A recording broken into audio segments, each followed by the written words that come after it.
Fox Sports. We are the Fourth. We are Ohio. Deep left field, down the line. It is off the pole, and we are tied at 1. Deep right, Hayward looking up. He's out of room. It's out of here. Francisco Lindor has put the Indians ahead 2-1. And when Ed Encarnacion climbs the wall in left field and sends it down the vomitory. Third home run of the night for Cleveland, and it's now 3-1 Indians.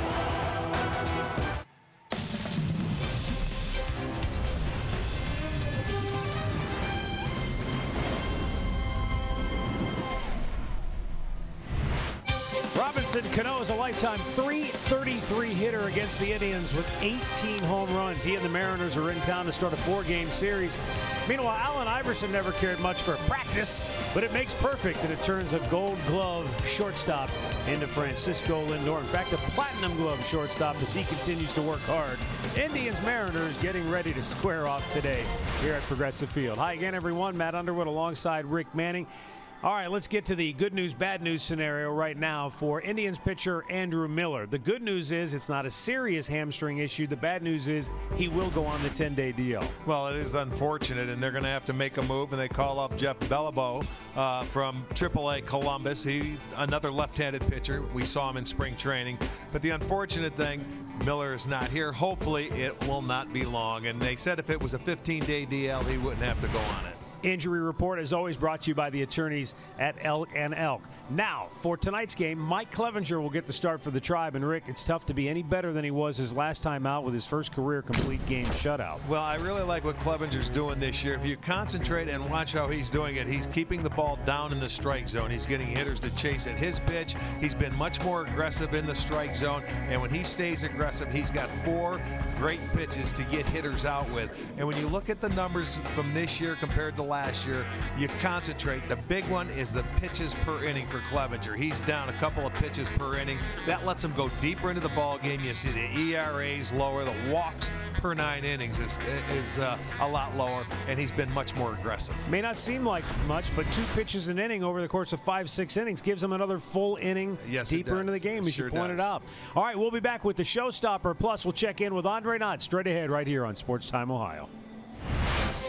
Cleveland Indians baseball is brought to you by Who But WB Mason, the official office supplier of the Cleveland Indians, and by Cleveland Clinic Express Care online.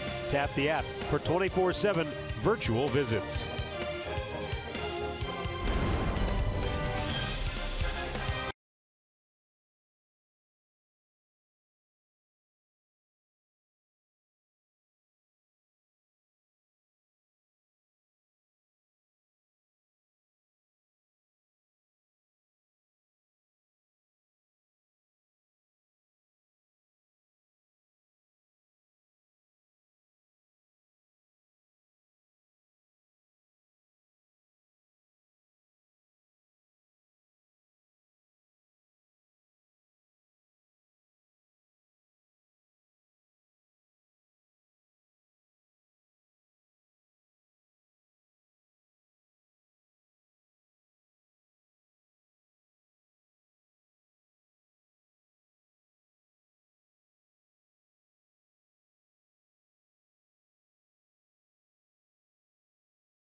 it'll be the last time that these two teams see each other all season, unless, of course, they meet in October. Mike Clevenger on the hill tonight for the Tri. Mike Paxton on the hill for the Mariners. Welcome back to center field along with Jensen Lewis.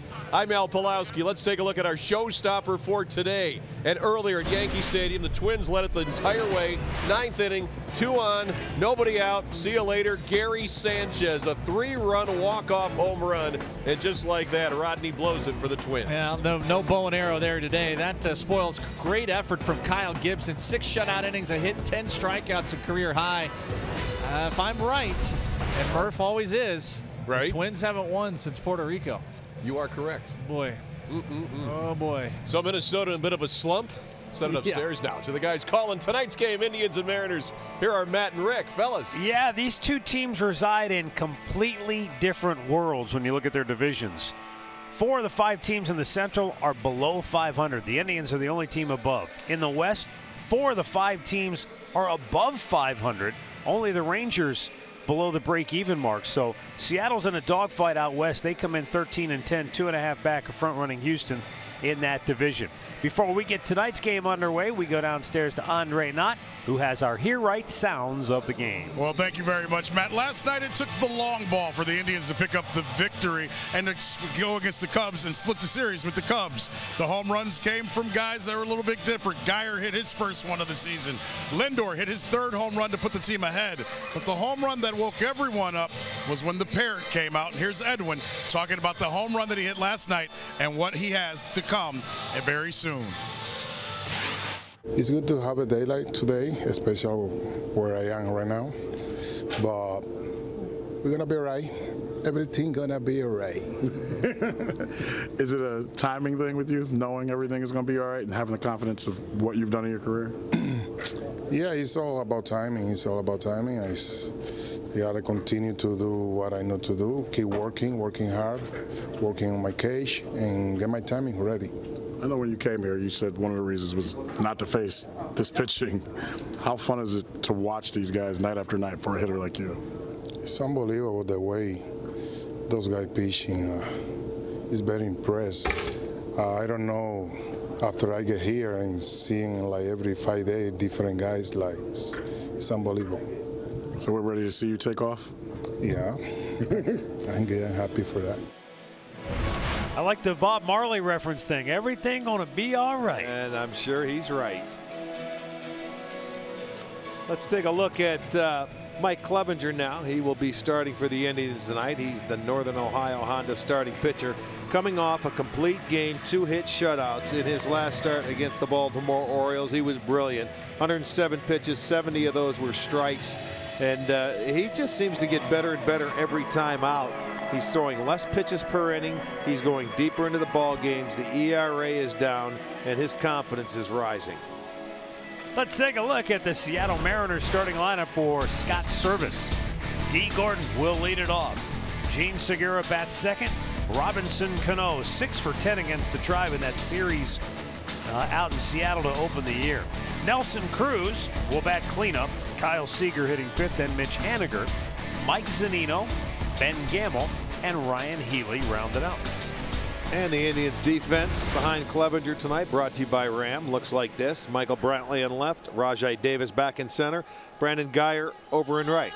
Same outfield we had last night, same infield as well. Ramirez at third, Lindor at short, Kipnis at second, Alonso is at first, and Gomes is behind the plate. Mike DeMuro will call the balls and strikes this evening. Chad Whitson is at first base. Mark Wegner, the crew chief, down at second. And Jim Reynolds is over at third.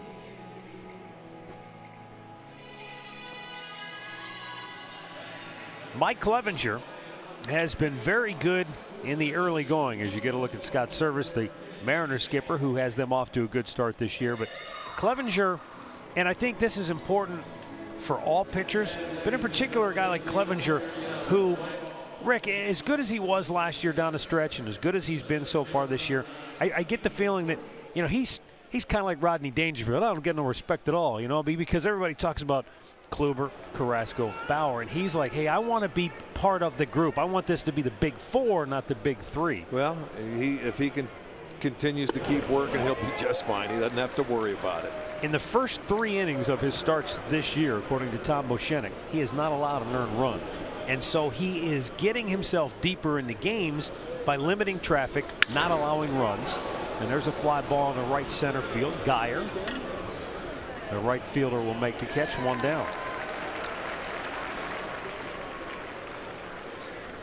Well, all the starting pitchers, and he watches the rest of the starters. I mean, they're throwing under 15 pitches per inning, and if you do that, that's 7 innings every time out. You know, that'll get you to 100 pitches. And you know, he has to stay aggressive and pitch from in front of the count like most pitchers have to. It makes it a lot easier for him. But that's not a ball. I mean, that ball is down. That's what I like about him this year. He's been throwing everything down in the strike zone.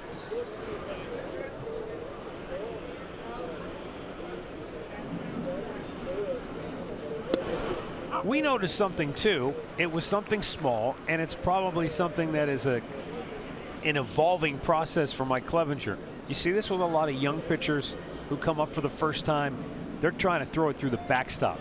Everything is just all out, maximum effort. There's a ball down the line, foul, and you get it because you're overamped, and Mike's one of those guys, high energy, breathing. And I think with Clevenger, what we've seen lately, especially in the start against Baltimore, is a guy who is a lot more fluid in his delivery, more under control, and maybe realizing, hey, I don't need to be max effort every pitch. You watch that recoil, and that's what you can tell on it, is that leg after he releases the baseball. Right to Lindor, 2 down.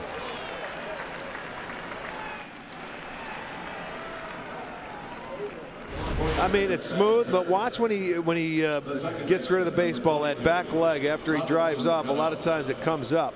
Well, he really used to be, you know, dramatic and drastic with it, where it would really go high in the air and he wouldn't be in a good fielding position. And I think that's something you'll see as the game goes on. It'll smooth out. I think the first inning, you know, you're still getting a feel for it. Here's Robinson Cano now. He's hit in 18 of the 23 games Seattle has played this year. And watching it all the way in there. Fastball for strike 1.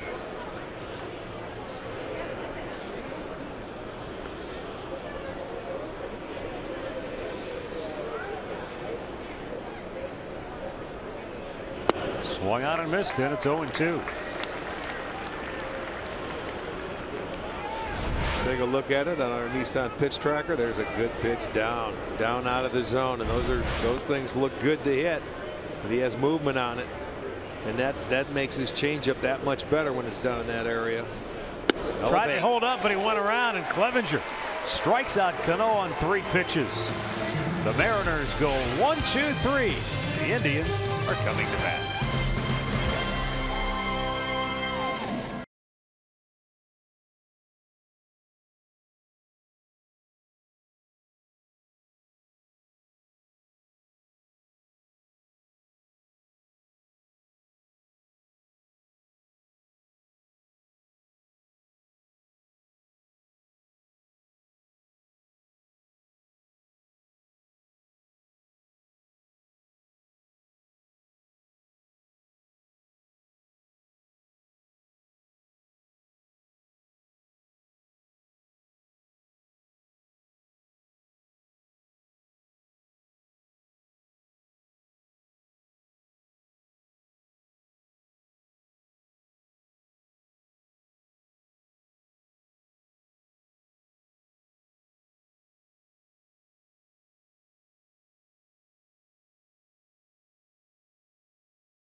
Paxton's turn to toe the rubber. He will be the Northern Ohio Hyundai starting pitcher for the Seattle Mariners.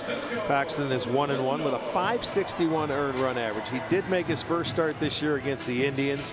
He was a little erratic. He went 4 2/3 and gave up 6 runs, but it was the first inning grand slam that hurt him. Terry Francona starting 9 brought to you by Progressive Insurance. Get a good look at it because James Paxton is ready to rock and roll, and we are going to see his first pitch to Lindor right down East 9th Street for a called strike. This is a guy you have to make throw strikes. He leads the league in pitches per inning at 19.7, just a hair under 20. And it was 2 key walks in that first inning where Cleveland got him out in Seattle on Encarnacion. And who else walked? Raj Davis.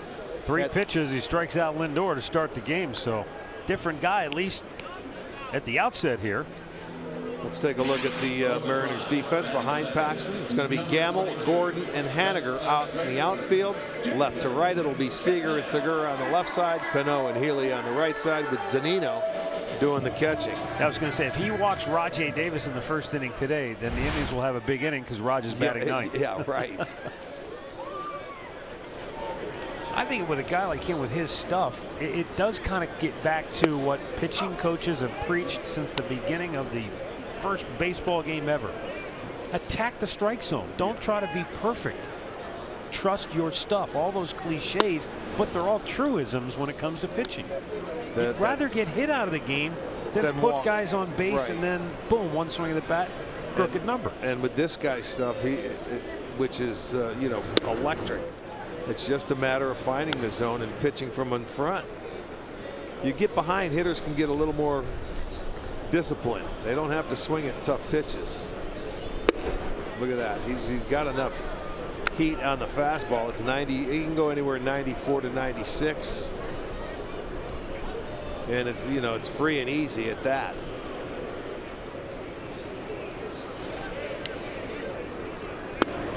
I think everyone would agree that the Houston Astros have a really good lineup, defending world champions. He dominated them, held them to 1 run and 3 hits in 6 innings. So you're right. The stuff is there, and he has the ability to go out and overpower a team, even though you look at his numbers and it doesn't look like a very good year so far. Well, it's just a matter of throwing strikes. He's gone up every year since he's been in the big league as far as pitches per inning, when it should be going the other way. Well, it's a good at bat for Kipnis. He's fouled a couple off. He's up to 8 pitches in the at bat right here coming up.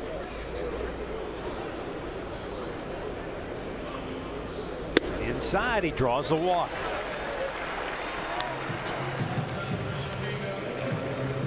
Tonight's storylines are brought to you by Wayside Furniture.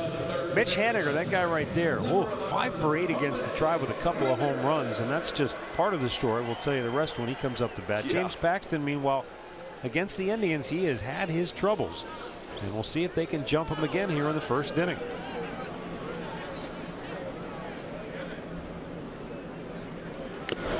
Jose Ramirez fouling one off. Ramirez, when he last saw Seattle, was in the throes of his season opening slump, so he went 0 for 12 in the series. But he comes into tonight's game riding a 5-game hitting streak in which he's gone 10 for his last 19. Almost got Andre with that foul ball.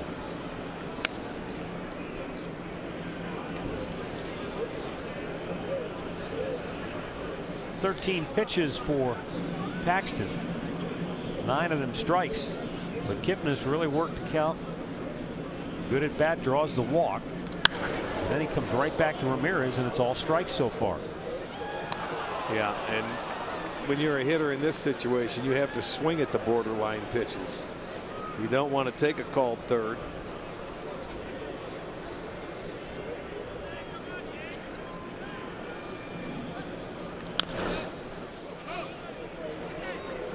This goes back to what we've seen in the last couple of swings.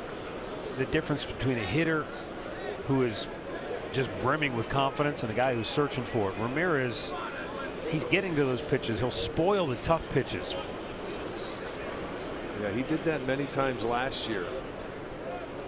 Pitching, and a borderline fastball took it for a called third. Well, that's just a nasty. That's a nasty pitch on the inside corner. Like he goes, it's there. It has plate. Yep. There's nothing you could do. It jumped on him and got on him in a hurry. And that's what, if Paxton is throwing like that and pitching ahead, he will be very tough on the Indians offense tonight. Well, Edwin told Andre he feels like he's getting his timing close and he's ready to take off. He fouled that fastball straight back, 96, top of the zone. He went 3 for 9 against the Mariners out in Seattle and hit 2 home runs.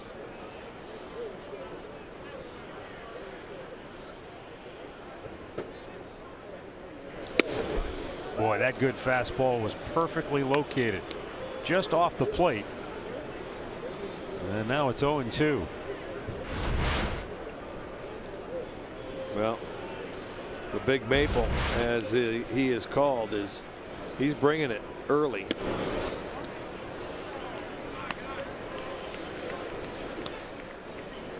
"29 years old, left-hander, Canadian out of British Columbia."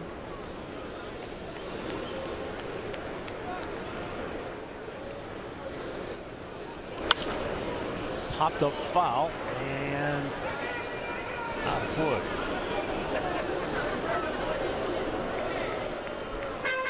Mentioned that Robbie Cano has 18 career home runs against the Indians. Edwin Encarnacion has 17 career home runs against the Mariners.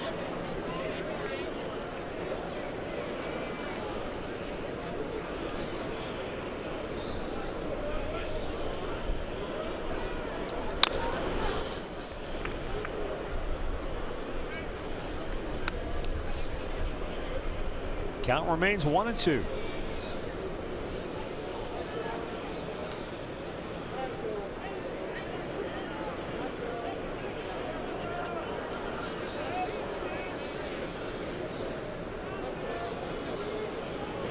In the dirt and a great scoop by Zunino. Zunino back there. Remember, he was in the opening day lineup and had to come out right from the after batting practice and went on to the disabled list with an oblique. They've had a couple of guys already dealing with oblique injuries on the DL this year. 2-2. And he pulled the string and strikes him out. So Paxton strikes out 3, walks 1, and we are scoreless after an inning.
You can catch every moment with Indians home screen icons and features like the MLB TV Game of the Day, in-game highlights, news, live radio broadcast, and more.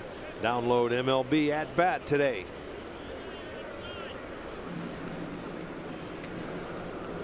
We go to the second inning. And Nelson Cruz will lead it off for the Mariners. Another guy that got hurt when we were in Seattle after he hit a home run. And he went down the dugout steps and twisted his ankle pretty severely because he went on the DL March 31st and was out until April 14th. Clevenger gets ahead of him 0-2. That was after he hit 2 home runs in that series against the Indians. Well, that's a perfect pitch. That's a tough one to hit there. We talked about it. Gomes, who was able to catch Trevor Bauer last night, he's back in there tonight, and he makes it look so easy. When you look at that foul ball catcher's ERA and major league leaders, Gomes is #1 with a 1.88 ERA, and he's the only catcher in baseball under 2. We got McCann in Houston, that's 2.07. Posey in San Francisco, 2.67. So Yan Gomes off to a great start.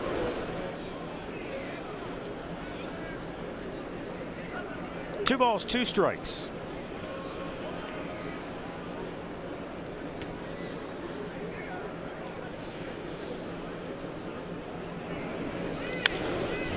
Breaking ball fouled back. You talk about the Indians pitching staff and what they've been able to do so far. Consider that they've played 22 games, and 17 times in the 22 games they've given up 3 runs or less. You got to win games, don't you, when you're only giving up that many? High fly ball, left field. Back is Brantley, shy of the warning track. 1 down. Our stat of the game is brought to you by Buick, and when you look at these 2 divisions, it's a tale of 2 regions. The AL West, the best in baseball. The AL Central, dead last when it comes to winning percentage.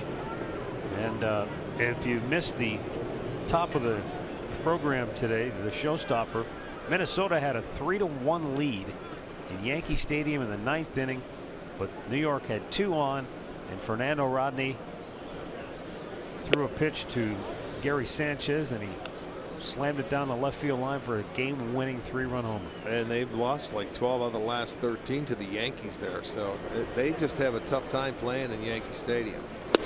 Good pitch in for a strike. Twins have dropped 7 straight now as they limp home 8-12 on the year.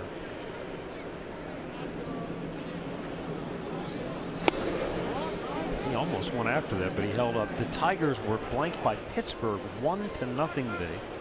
So the Tigers are now 10-13.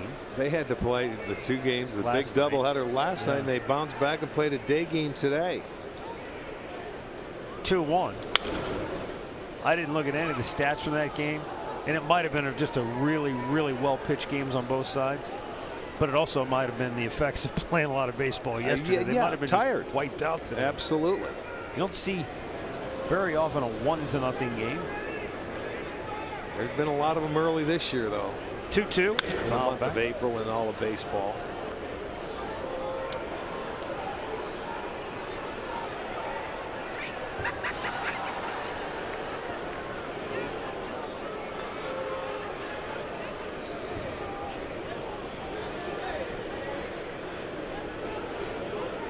Clevenger's 2-2.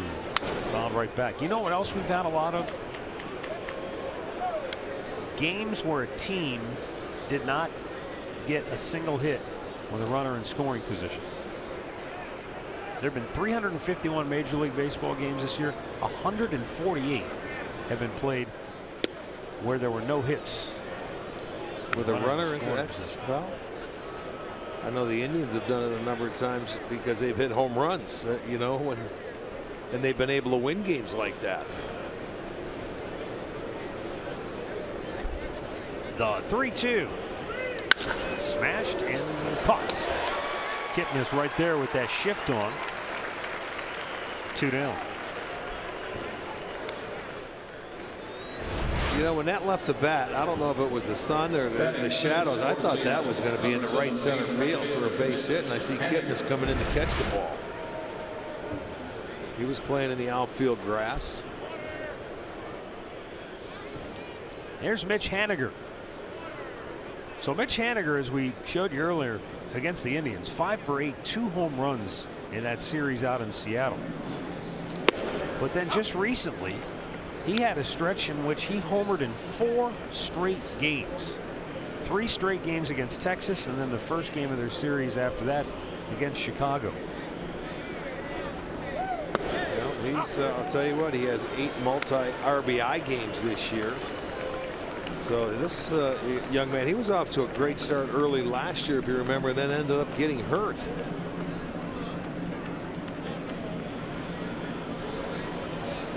Bounced in front of the plate. So far, this is the 6th hitter. Clevenger has had 3-0-2 counts already.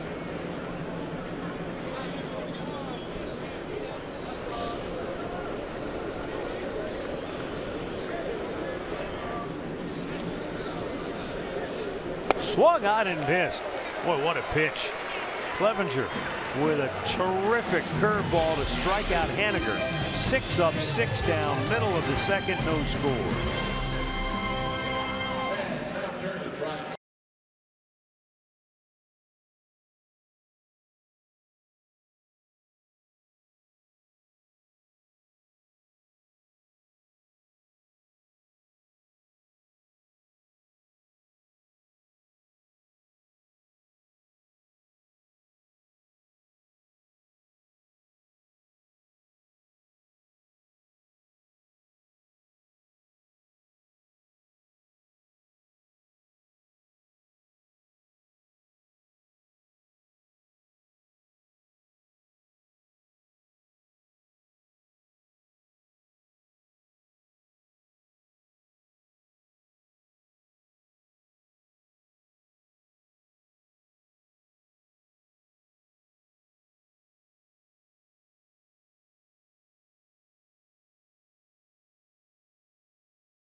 Everything. Yeah, look at that. On the left, they're in the shade, the shadows, and they're bundled.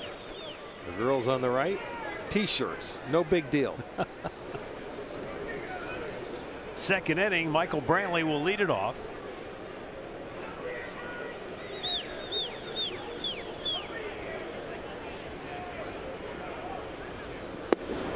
And a pitch down low, ball 1, fastball. Missing just out of the strike zone. Brantley, last 9 games, has batted .366.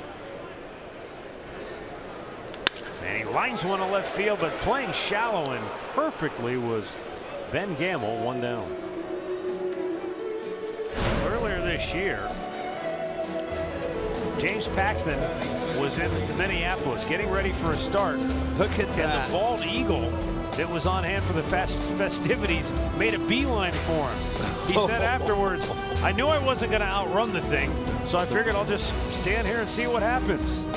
I'll tell you what, he's lucky that those claws, man, he did the right thing. He didn't panic.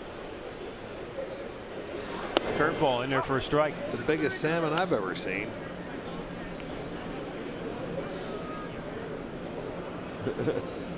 Kyle Gibson of the Twins, who was there that day, said that was impressive. He goes, I'm not sure how I would have handled that. But Fernando Rodney taking a page from Joaquin Andujar's book, said, wow, that's the first time I've ever seen that. That's baseball. A lot of things happen.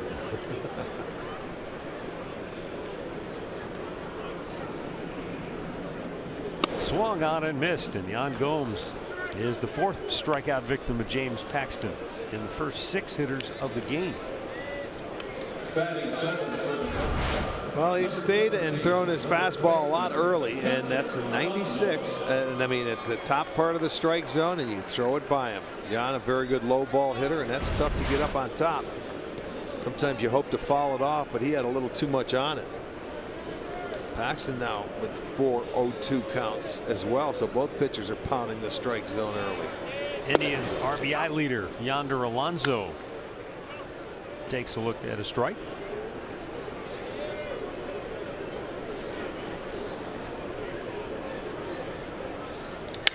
And there's a ground ball, and it's going to get through.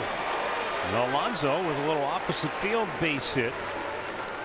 A little different than the last time he faced Paxton when he mashed a first inning grand slam.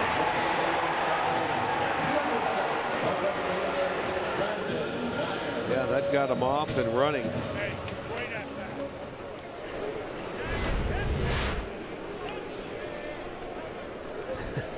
Ryan Healy giving him the business over there after that base hit. Now Brandon Guyer, who hit his first home run of the year last night and was off a left-handed pitcher. Right down the line and off the foul pole. Yeah, and that's where Brandon had a nice 3-1 pitch. Got himself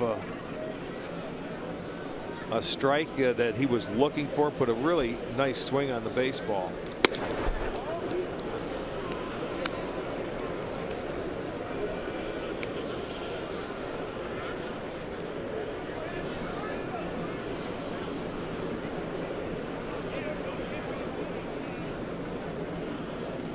Pitch up high, 3-0.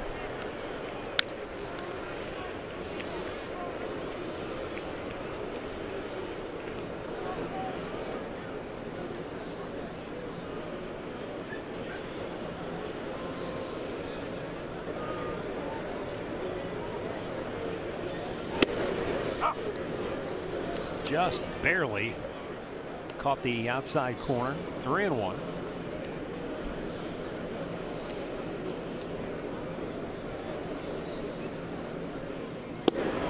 It's ball 4. So a 2-out walk will give the Indians a couple of base runners. And it brings up Rajay Davis. And here's the AARP take on today. Rajay Davis against James Paxton. 5 out of 13 with a home run, a triple, a couple of walks. So he bats with a runner in scoring position.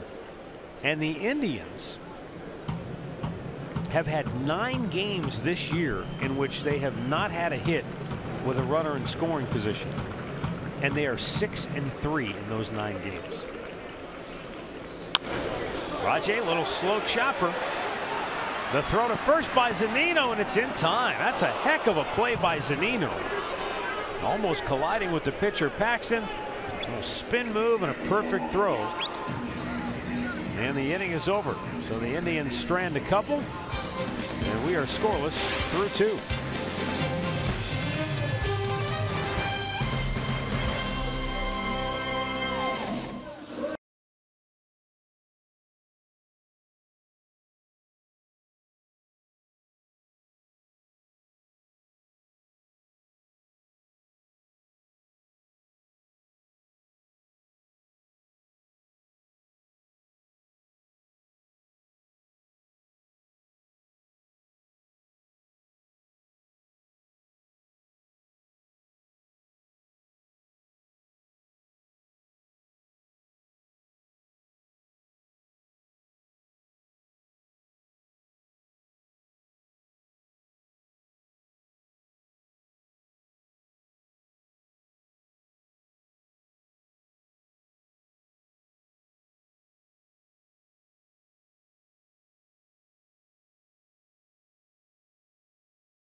seats at the best prices. You'll save big over single game prices and get exclusive perks. See Indians.com for more details. Third inning, and the bottom third of the Mariners lineup due here. Mike Zunino leading off, takes low ball one. A left oblique strain landed Zunino on the disabled list right at the start of the season.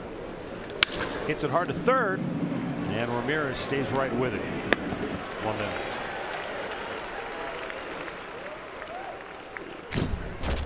Well, Mike Clevenger is off to a nice start again for the first 3 innings. You can see some changeup and a high fastball after he was establishing everything down in the zone. And you remember in his last start in Baltimore, he said he never really had that slider until the 4th inning. That curveball saved him in that start. So did his changeup. But he looks pretty sharp here early tonight. I wonder if he's got his lucky jacket with him, Andre. The jacket always travels. You know that. Even Corey Kluber's been wearing one over the last few days as well. But the other thing that you're talking to Carl Willis about when it comes to Clevenger is that he could be a part of the big 3, but he says it's a great thing that he's able to deal with the situation, and he hasn't made it too hard to be a part of guys like Cookie Carrasco, who wants to be on the television. Yeah, I can hear him down there chirping at you. Rajay Davis going to run this down, 2 away. Andre, I loved what he told you in that post-game interview, though, where he said, and he made the analogy about kind of like being in a classroom, and if you're grading on a curve, and how Kluber and Cookie set the grade scale so high that he said, you know, even if you don't get an A, it pulls you up though from the bottom. Right, and that's what Carl was saying. He said it'd be very easy to get caught up trying to keep up with those guys and not having the ability to do it. He says he's got the ability to do it, and he's not overdoing the process. But that's what Mike has told me. He goes, I don't want to be the guy that gets a 70 when all these guys are getting a 95. And he's found the perfect middle. Up the gut. Kipnis can't get it, and it's a 2-out single. First base runner of the game for Seattle. But he's found the perfect middle ground to find his place where he fits, but also keeping up with these guys because he wants, you know, Arch, you did the math earlier. He wants to throw 200 innings. He knows he's got to throw less pitches per inning to do it, and he's found a way to do that so far. Yeah, you just sit and observe and you watch these guys and they follow one another, and we document it over the course of the year. You know, when they throw their bullpens, they all go out together and watch everybody throw their bullpen. It's something pretty special as far as the group goes. Remember, going back to his complete game shutout in Baltimore, he had retired the last 14 in a row to finish that game. So the hit by Healy snaps a string of 22 in a row retired by Clevenger. D. Gordon fly to right in the first inning.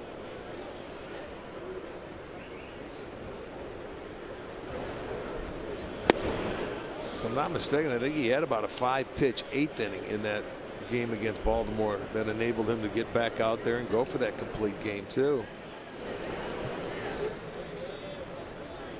Mike Clevenger with 2 down in the inning. About to deliver a 1-1 pitch to D. Gordon. And that ball's hit up the alley, left center field, long run. Nobody's going to get it. Up against the wall. It's going to bring Healy around third. He's going to score. The Mariners have a 1-0 lead on a 2-out RBI triple by D. Gordon. Now opposite field, up the alley shot, and Healy able to come all the way around and score from first. Well, he hit that ball down, and he drove it nicely into left center field. This is a guy you don't mind seeing him hit in the air, but this time he plugs the gap. His first triple of the year, and they go back-to-back hits with 2 outs to get on the board. So the Mariners will play from in front. Now with a runner at third, Gene Segura smashes one fair, and it's 2-0 Seattle. He's on his way to second base. Brantley's throw is offline. And back-to-back 2-out RBI hits for Seattle. And they're up 2-0. He jumps on that first breaking ball and smokes it, keeps it fair down the line at third base. That's a curveball. It stays up. It didn't get down and take his advantage of it. Segura, a good hitter. He will get his 9th double. So 3 consecutive hits now. Single, triple, double.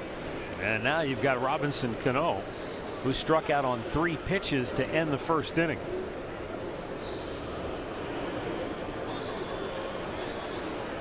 And he smacks the first pitch back out of play. Well, Healy jumped out and got that first pitch, and it's early in the count. They look like they're being very aggressive here now. Well, they're a pretty good first pitch hitting team overall, aren't they? Yes. Yeah, they're going to get after it if they get a pitch to their liking, that's for sure.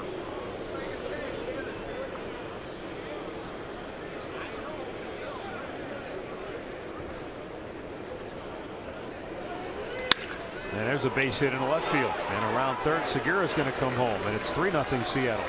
4 consecutive 2-out hits. The last 3 all driving in runs.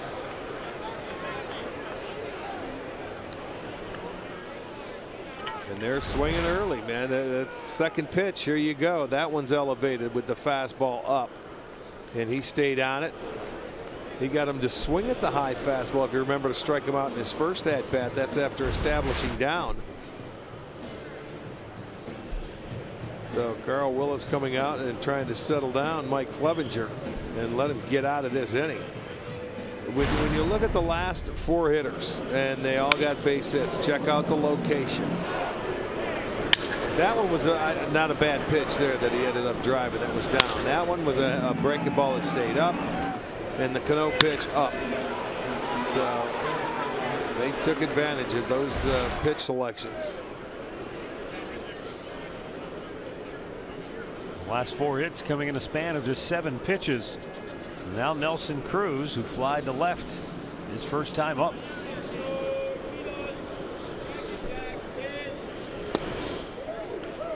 Slowed it down. Good breaking ball for strike 1.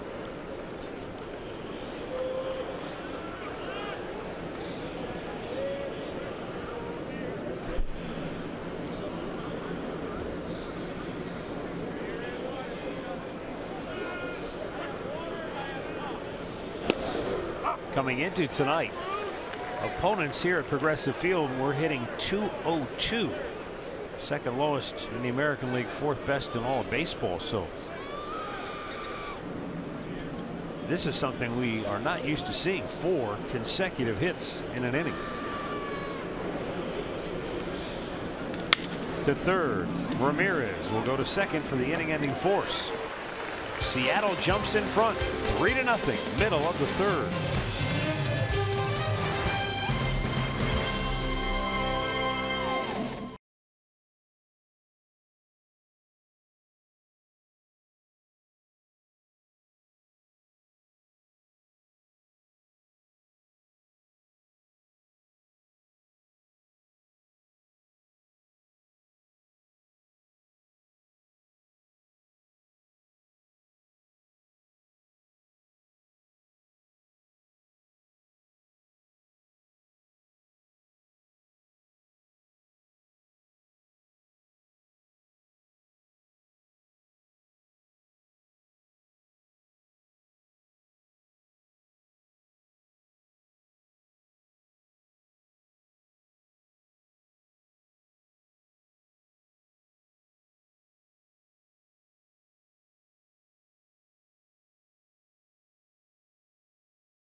MLB this Saturday and Sunday when the Indians are finishing this series with the Mariners. That'll be tomorrow and Saturday. or excuse me, Saturday and Sunday. Grab a $15 district ticket or a $10 KeyBank Kids ticket, only online at Indians.com. Bottom of the third, Francisco Lindor leading off and takes a fastball for strike one. Lindor called out on strikes in the first inning on 3 pitches, so he's seen all 4 strikes.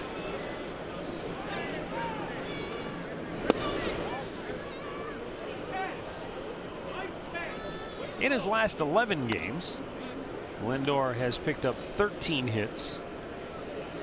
He has driven in 9 and scored 9 in those 11 games. So slowly but surely, he's trying to dig himself out of an early offensive hole. What a pick by Robinson Cano. Man, oh man, does he make it look easy sometimes.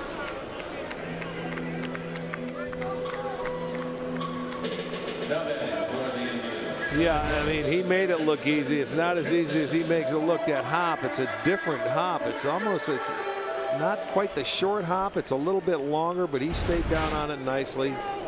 Picked it cleanly. Nonchalantly threw it to first base for the easy 4-3 for him. And now here's Jason Kipnis, who walked in the first inning.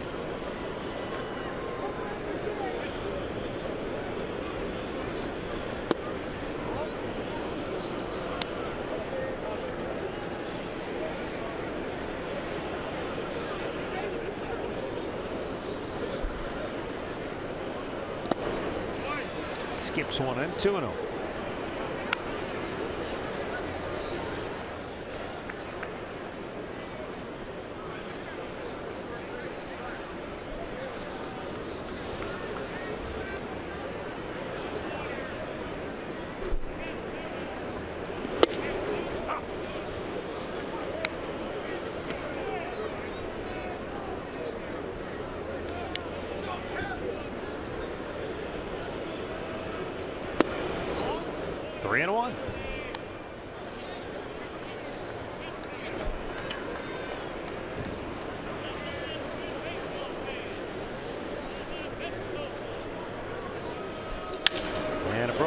Flare into center field, going to drop for a base hit. So Jason Kipnis snaps an 0 for 11 with a 1-out single here in the third. There's our Mike Bass 4 Jim Thome Hall of Fame moment. Game 5 of the ALCS here against Seattle. Into the second deck. Back when the mezzanine deck in right field extended out a little farther. Yeah, it existed. Down and in, ball 1 to Jose Ramirez.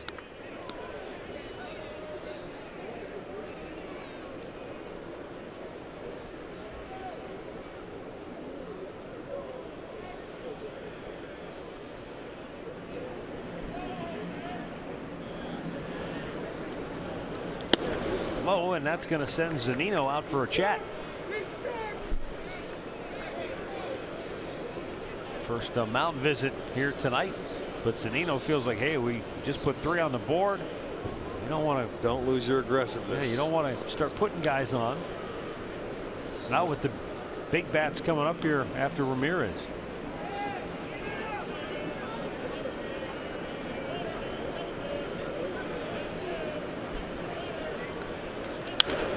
Posey pops it up, back out of play. And it's 2-1. Ramirez batting an even .400 in his last 13 games, with 6 of his team leading 7 home runs. This one's popped up on the infield. Healy, the first baseman, 2 down.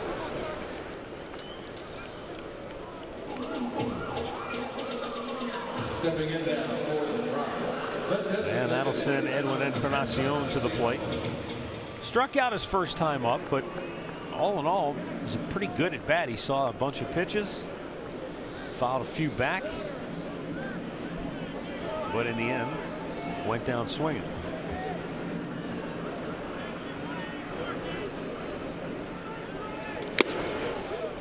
Power to fastball by him at 96. Yeah, he hasn't had to throw many breaking balls tonight. He's been able to throw the fastball by a lot of the Indians hitters here. Missed upstairs. It's an off-speed pitch.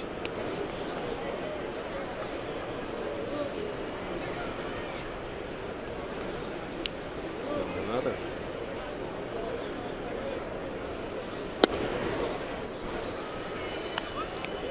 One and two to count.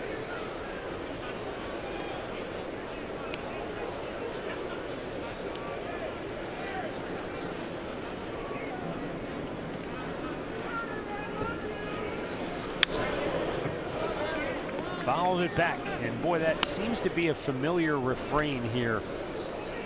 Last, say, week or so, you see hitters get a good pitch, one they like, they take a rip, but it results in just a foul straight back. And he blew it by him. 5th strikeout for Paxton, and it's 3-0 Seattle after 3 innings.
So many that he can't even carry. It's not dollar dog night, is it? I'm gonna need some help with this. 3-0 Seattle, 4th inning. Kyle Seager to lead off. When is the first dollar dog night? That's got to be coming up soon, huh? That's got to be soon. Up and away to Kyle Seager, who hit a line drive to Jason Kipnis, his first time up. Kyle Seager hitless in 7 of his last 10 games.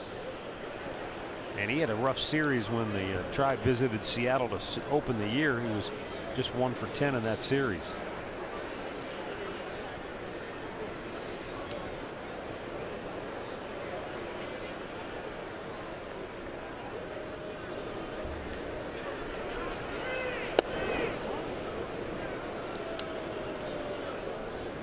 Seager, a .360 hitter against the Indians. His first year came in here and boy, had a tremendous series, and he hasn't stopped. Center field, late break by Davis, and he makes a sliding attempt, couldn't hold on to it. He got to the ball quickly to hold Seager at first base. Yeah, it looked like it bounced on him before he was able to get there. That ball must have been off the end of the bat. I think he got leather on it. The hitter now for Seattle. The right fielder. Just couldn't hold it. Yeah, it did. It ricocheted off, and he tried to decoy the umpires and pick it back up. You're right. There it was, and it slides out as he couldn't get that arm extended. And almost like he jammed his elbow against his body. That sort of knocked it out.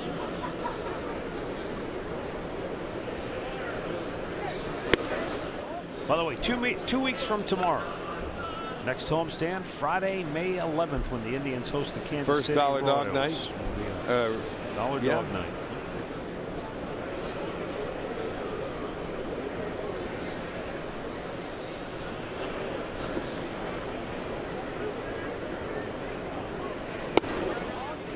A little low, 1-1, 2-0.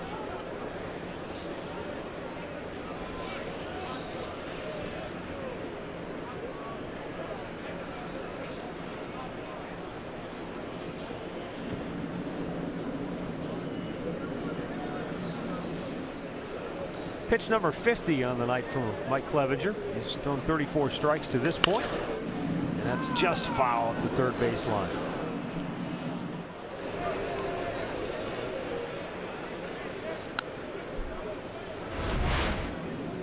You're going to see that ball just miss the base.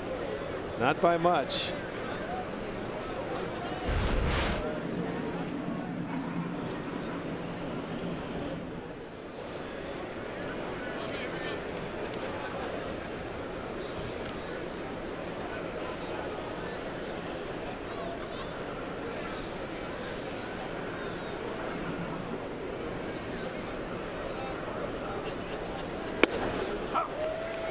Off the outside corner with a good heater. It's 2-2.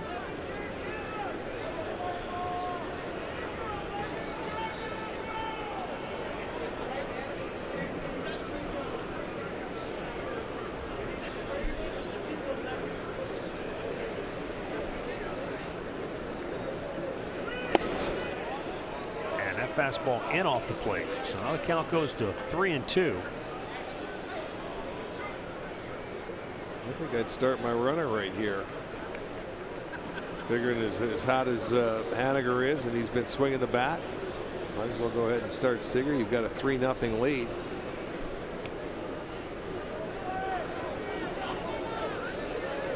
Close at first.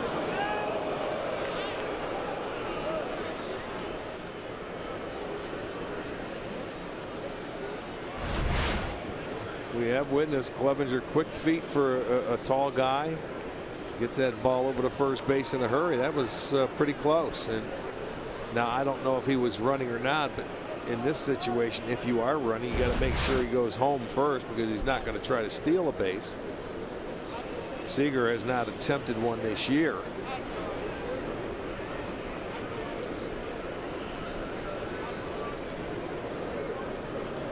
Three-two, runner goes. Ground ball to third. Ramirez looked at third, or at second, but no play there. He'll take the out at first, and the Mariners stay out of the double play. Yeah, that's exactly why you start that runner. That was a nice pick by Ramirez, too. Now it's time for Built for Baseball, brought to you by T-Mobile. Ronald Acuna Jr. for the Atlanta Braves got his first hit last night, and today his first home run. He's one of the top prospects in all of baseball. And Ronald Acuna Jr. off to a great start for the Atlanta Braves.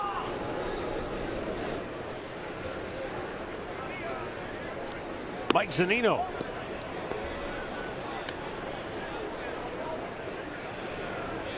Grounded out his only time up.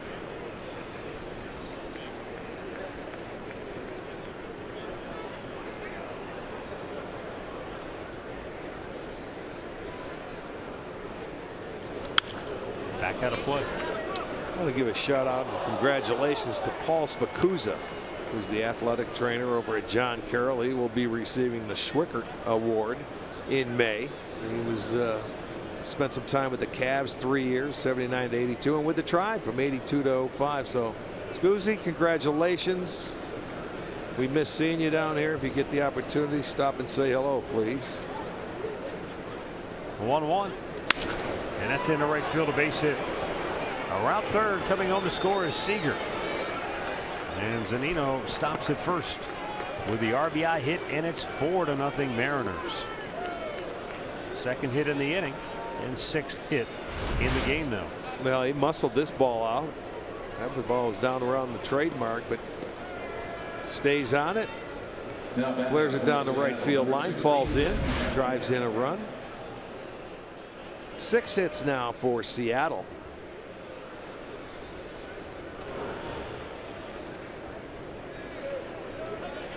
They've been very aggressive off Mike Clevenger.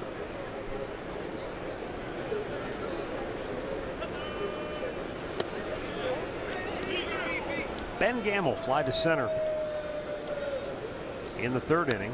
Gamble, like Mike Zunino, started the season on the DL, except his oblique injury was on the other side. He had a right oblique strain.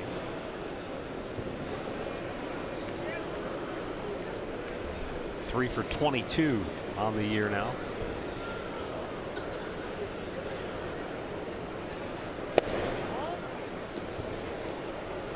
You know, Matt, Rick, we saw the aggressive nature of the Mariners in the third inning going after the first pitch against Clevenger in Baltimore. I know Carl Willis had to have a talk with Carrasco and Clevenger about that, of saying, hey, you got to throw your best pitch, strike one, because they're going to attack you like they do Kluber when they see the strikeouts and the pitches that you guys have. Yeah, right. You know, it's not a bad approach. Seattle so far on balls, the first time they are able to swing and put the first pitch in play, they're 2 for 2 tonight. And on the season as a team, they're hitting .351 with 7 homers on the first pitch.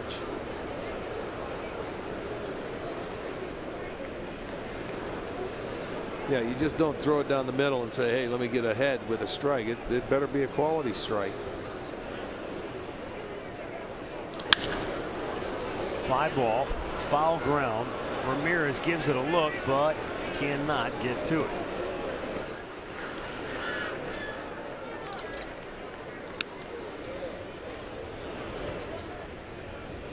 Jeff Beliveau just called up today with Andrew Miller going on the DL to give the Indians a second left-hander in the bullpen. He's getting loose. Clevenger's only made 60 pitches, but Tito and Carl Willis might feel like this just isn't his night, the way the Mariners are swinging the bat against him.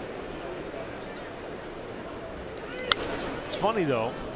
He retired the first 8 batters in rapid-fire fashion. And then Ryan Healy, with the 2-out single in the third, was the first of 4 consecutive 2-out hits in that inning. And it staked Seattle to a 3-0 lead. And now, second time through the order, they have just had good at bat after good at bat against him.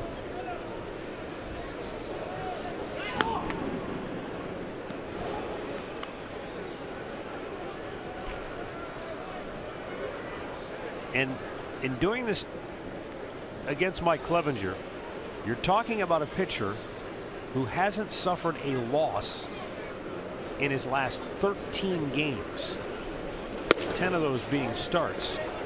Dates all the way back to August 17th of last year. That's the last time he took the loss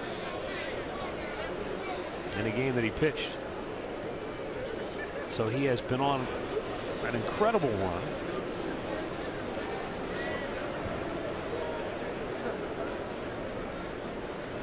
Strike 3 call. That'll give him his 3rd strikeout of the night, and there are 2 down in the inning. Throws the changeup to get Gamble. He was fooled by that pitch. That ball was up a little bit too, but he got the strikeout in the 2nd out of the inning.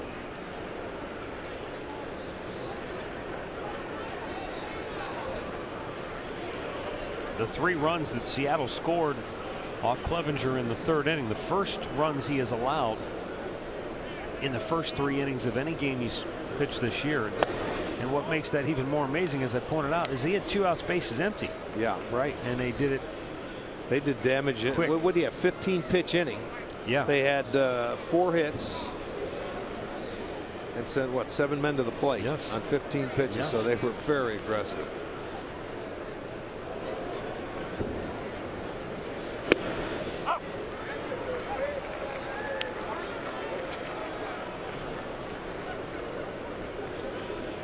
That.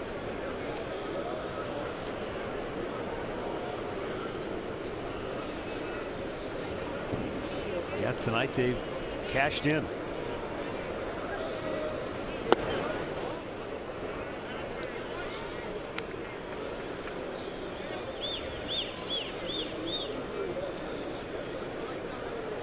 Two starts ago against Toronto, remember, he only went 4 innings and allowed 4 runs in that game. but when he left, it was a 4-4 game. The Indians were able to get some runs in that ball game, but they're being blanked on 2 hits thus far. Back our way and into the crowd. Send along a very special happy birthday wish to Marie Holler of Milan, Ohio, turning 100 today. Wow. Milan, Ohio, the birthplace of Thomas Edison. The electric sunshine man.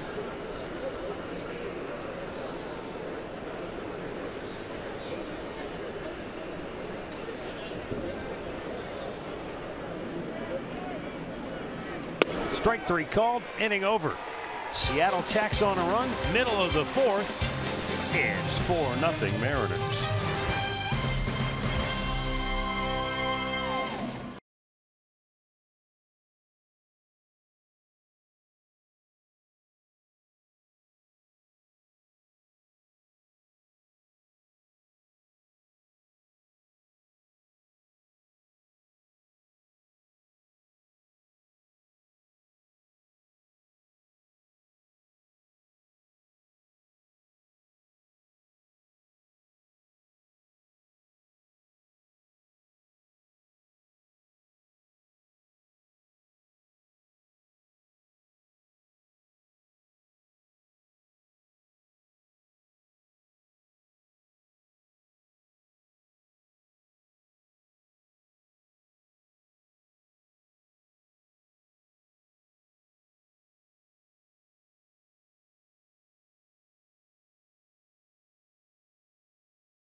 To a good start here tonight. Struck out 3 in the first. Had a couple of base runners in the second, but wriggled off the hook. He's allowed 2 hits and has fanned 5 through 3 innings. I'll tell you what, free and easy with that fastball. 39 of his 53 pitches have been fastballs, and he's been able to throw them by a lot of the hitters. Alonso fought one off to left field for a base hit. Kipnis, the 2 left-handers have the hits so far for the Indians.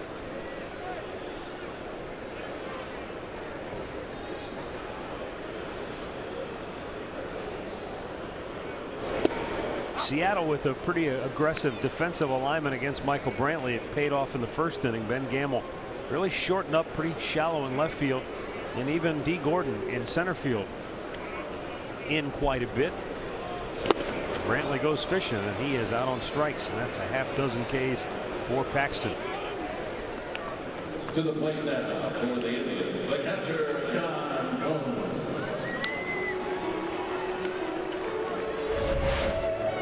He gets ahead of Michael and then throws him that slider and throws it out of the zone. You don't see him swinging at that many pitches out of the strike zone like that. So he is tough when he gets ahead of you.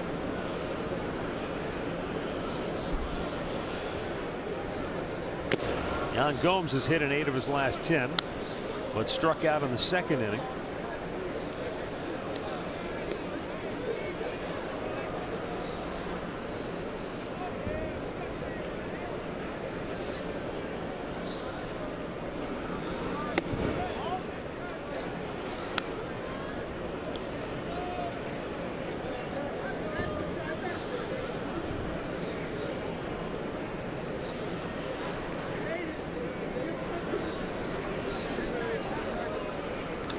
He booms one to deep center field. D. Gordon racing back. It's over his head. One hops the wall. Into second base is Jan Gomes with a ringing double here in the 4th inning. Boy, that ball jumped off his bat. He had a ball hit to right field like that last night that should have been out of the ballpark, but the wind was blowing in. There's the breaking ball, and he just smoked it. Straight away center field over the head. You can see where Gordon gets a good jump, but he had no chance of catching that ball. It deflects high off the wall. But he smoked one to right last night that was an out that should have been out of here. He's hitting the ball with authority around this ballpark, using the big part of it, which is good to see. Indians leading RBI man Yonder Alonso to the plate. He's driven home 13 so far this year, and with runners in scoring position, he's gone 4 for 17. As a team, the Indians still below 200 with runners in scoring position.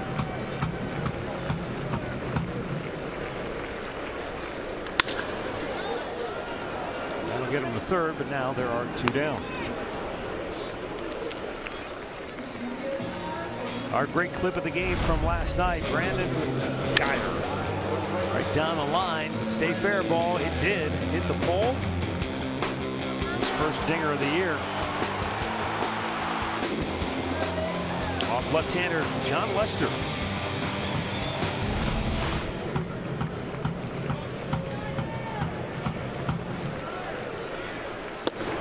High, ball 1.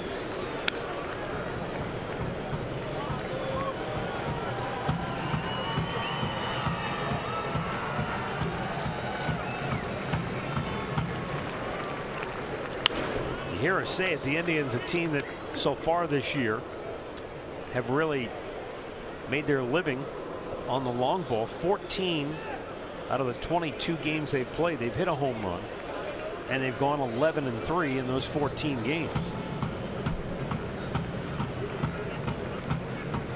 But it stands to reason, if you're not getting hits with runners in scoring position, if you're not creating rallies that way, you better hit the long ball. Yeah, and you better make them stand up. Yeah, the homer's been responsible for 17 of the last 28 runs they've scored, 60% of them.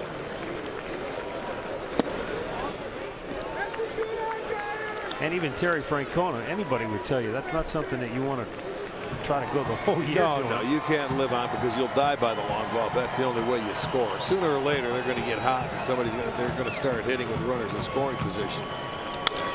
But they need 2 out base hits is the tough one to get. That's what got Seattle going back in the 3rd inning. 2 out, nobody on, and they just went bang, bang, bang. 4 straight hits, put 3 runs on the board with 2 outs. That gives a team a lot of confidence when you can do it with 2 outs. The toughest hit to get in baseball. 3-2. Down the left field line, but he's out in front of it. Boy, hit that hard, too. He barreled that baby up.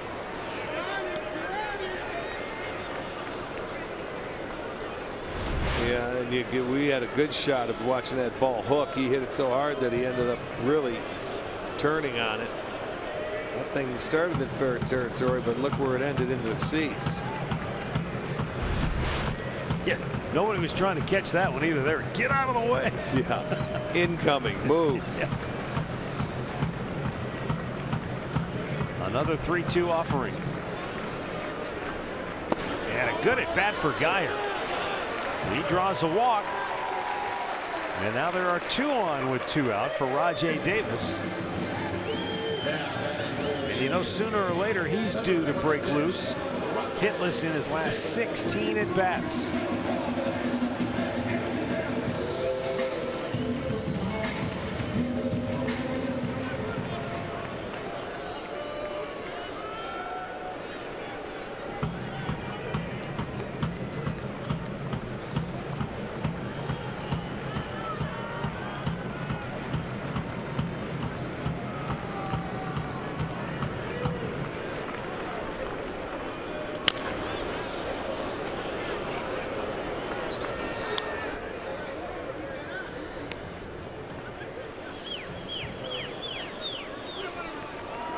Mike Sarbaugh coaching at 3rd. Sandy Alomar is always down at 1st. Indians have him at the corners with 2 down. Trailing 4-0 here in the 4th inning.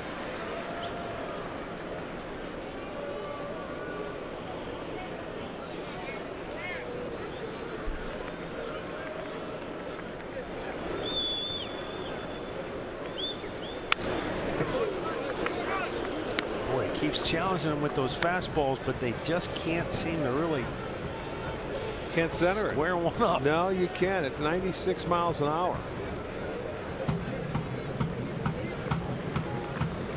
Well, he's going to get a slider here.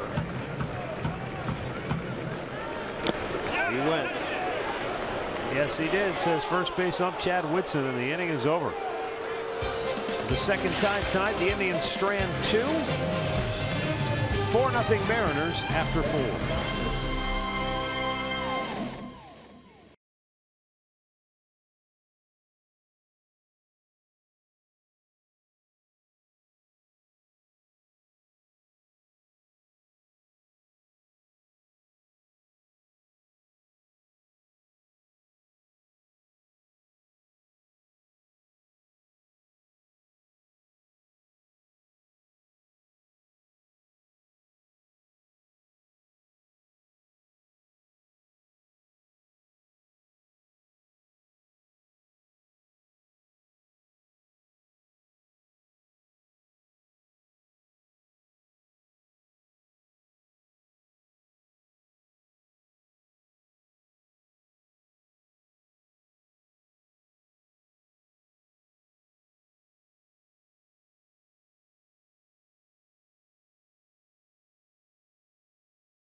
The 2018 Kia Sorento, the perfect getaway vehicle.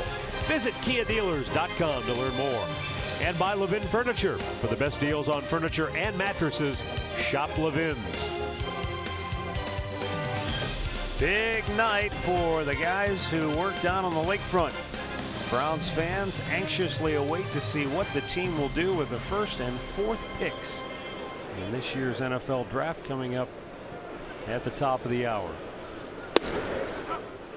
D. Gordon broke it loose with an RBI triple in the third inning for Seattle. And he was just 1 for his last 15 before that triple. Tries a bunt here. That was to no avail. 1 away. Mid-game recap brought to you by your Toyota dealers. If you missed it, here it is. D. Gordon, watch him. Plugs it up the alley. Perfectly placed. Healy scored from first. And then Gene Segura turns on a ball down the left field line into the corner. It goes for an RBI double. And then Robbie Cano jumped on a pitch. Slapped it the other way, bringing home Segura. And just like that, it was 3-0. The Mariners added a run in the fourth on an RBI single by Mike Zunino. And that's been it. Tribe has been blanked. 3 hits on the night. Lindor throws out his counterpart, 2 down. It's April in the OHIO for Game 2 of this Indians-Mariners series. Tomorrow night, Corey Kluber and Erasmo Ramirez. Our coverage begins with Indians live at 6:30. First pitch 7:10 right here, home of the Tribe. Sports Time, Ohio. Streaming live on Fox Sports Go. April in the OHIO, presented by Menards.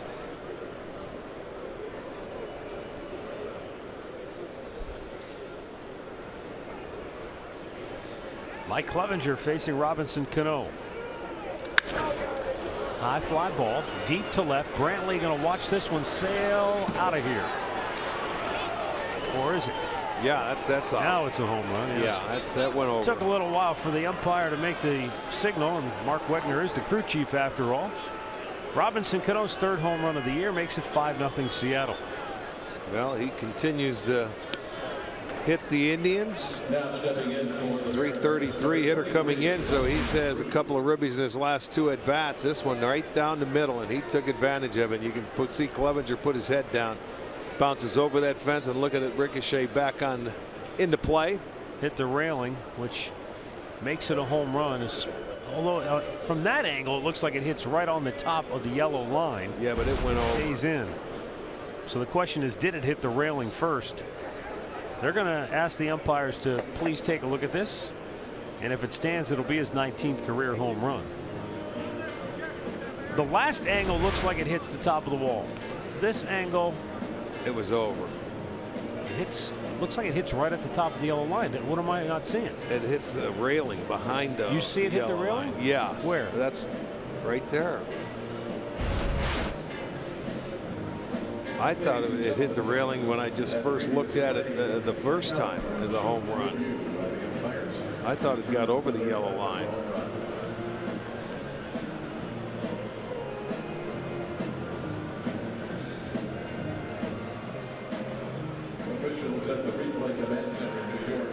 Guys in the truck said it hit a railing too.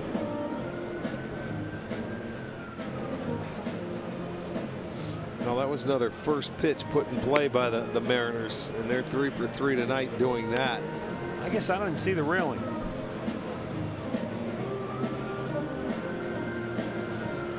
Especially when you look at watch closely. It goes over that yellow line. It hits the yellow down line. there. No. It hits it's behind a double. it. It's a double. It didn't clear. So Robinson Cano goes back to second base. That's unbelievable. I thought that hit a railing. That ball, if it hits the yellow line, it goes up more. But well, the Indians will take that break. I'll tell you what. Well, it came straight back.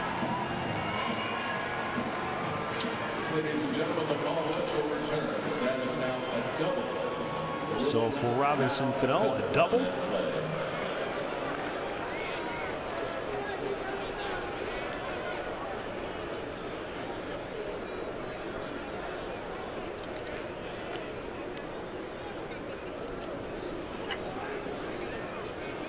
And now Nelson Cruz with 2 down.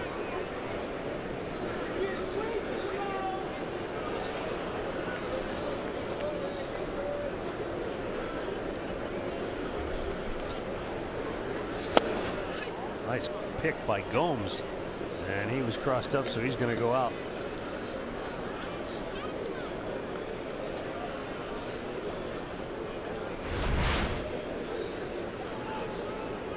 That's a fastball, and he's not expecting it. No, he was looking for a breaking ball. You see him, he was getting his body in a position to maybe block that ball if it was going in the dirt, but he ended up catching that ball and going in the glove. So they'll go out and get on the same page.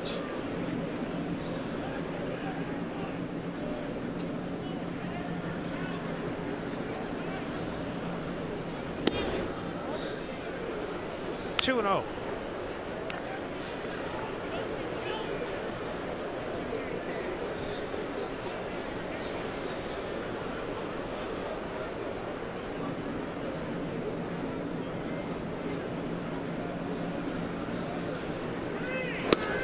And Cruz goes after the off-speed pitch.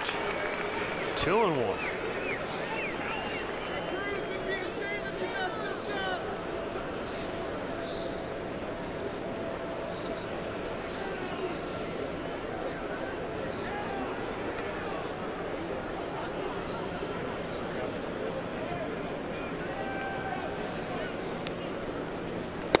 Same pitch, same result. 2-2. Back-to-back breaking balls after falling behind, and Cruz going after. And you can see it.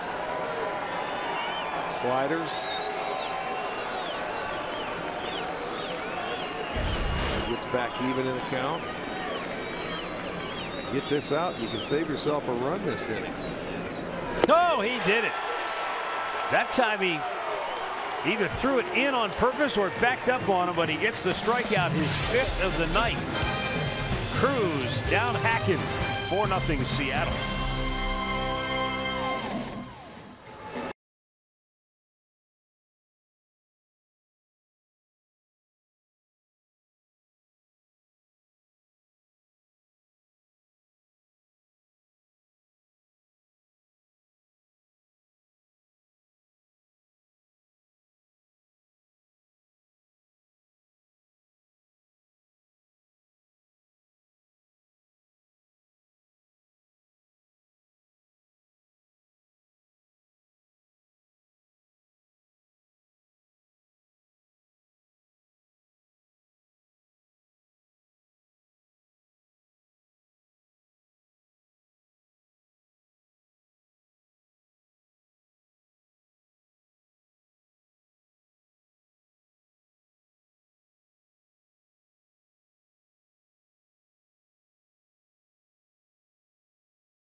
Francisco Lindor will lead it off. He is 0 for 2.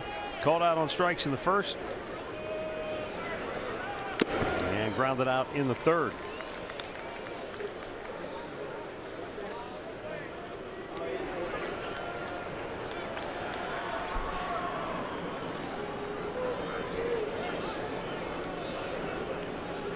Now the 0-1. And Lindor right on it, but a foul straight back.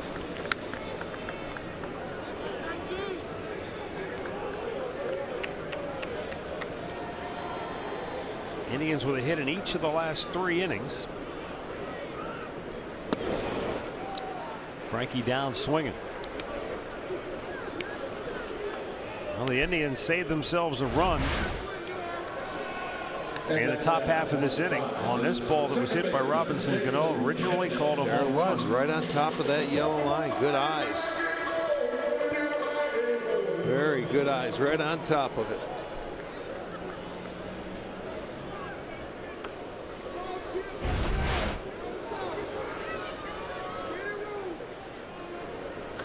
Eight strikeouts now for Paxton.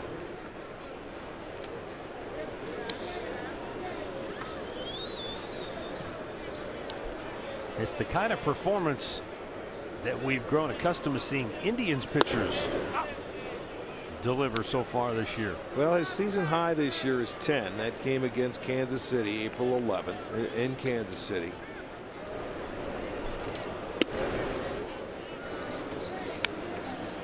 But he's much more aggressive. He's throwing many more strikes than he did in that first start, or his first start this year against the Indians.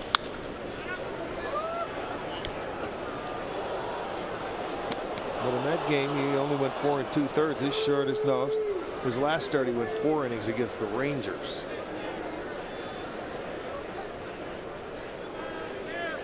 He has 7-0-2 counts tonight. That bodes well for that. That's 9 strikeouts now for Paxton. Guys, I know we don't see this pitcher very often in Paxton, but it just seems like he's more aggressive with his fastball today compared to the last time we saw him in the opening weekend of the season. It's been a lot of fastballs tonight and not much else. I agree. He's setting it all up, and they can't catch up to it. Well, I think the fact they jumped him early the last time put him on the defensive, whereas tonight he has been on the attack.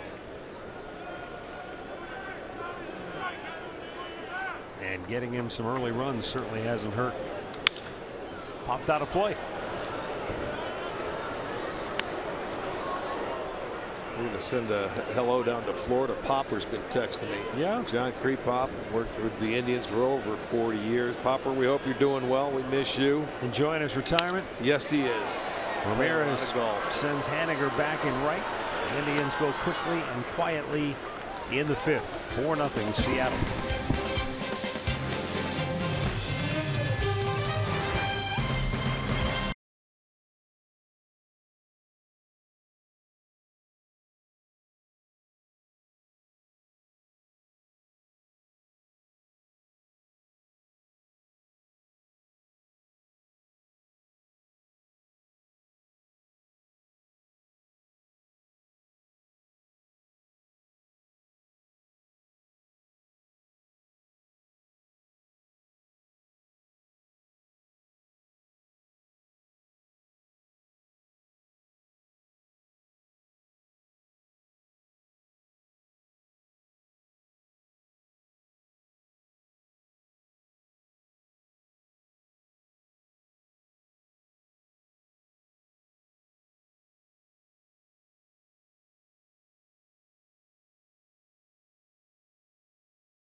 Pastime, Ohio includes your first drink. So grab your friends and check out the game from the drink rails in left or out on the home run porch.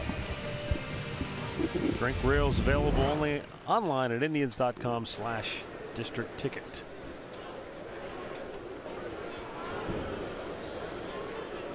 Now Kyle Seager going to lead off for Seattle here in the 6th. He led off the 4th with a base hit and scored the last run of this game.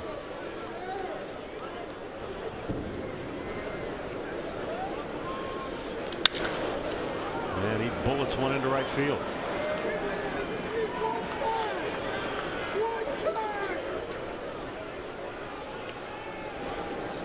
Well, that ball was hit right on the nose. Batter now for Seattle, the right fielder, Mitch Haniger. Another first pitch hit. These guys are very aggressive. They have 4 hits now, 4 for 4 on the first pitch when they're able to put it in play. Mitch Haniger 0 for 2.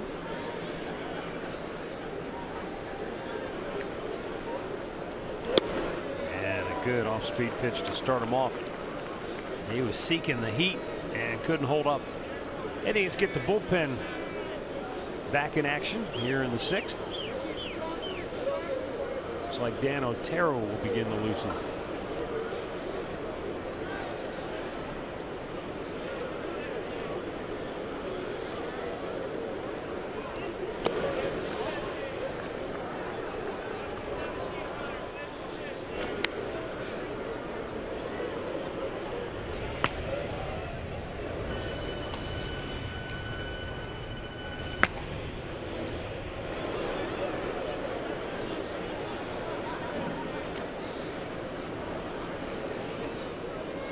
The 1-1. Double play ball to Lindor. He goes to Kipnis. And the trap turns 2.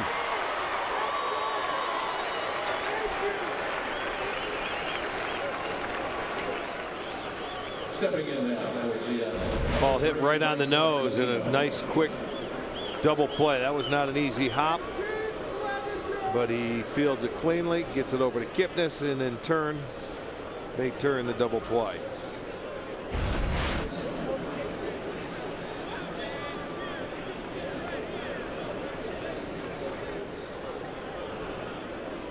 Swing and a miss.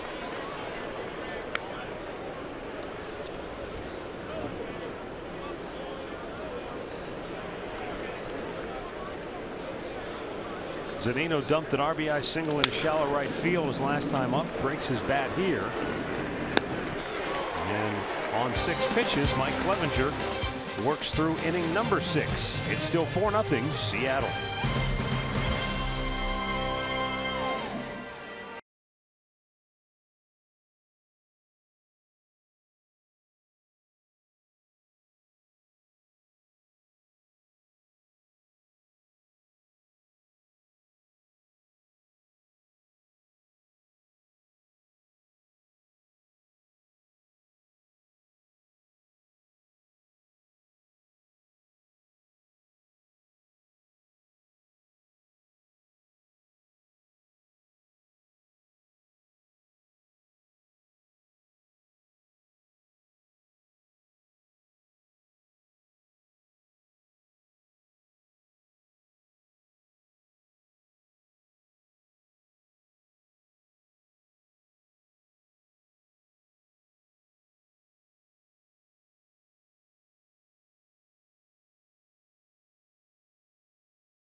KeyBank. The app lets you conveniently purchase, access, and forward your Indians tickets directly to your mobile device and have it scanned for entrance to the ballpark. No need to print tickets.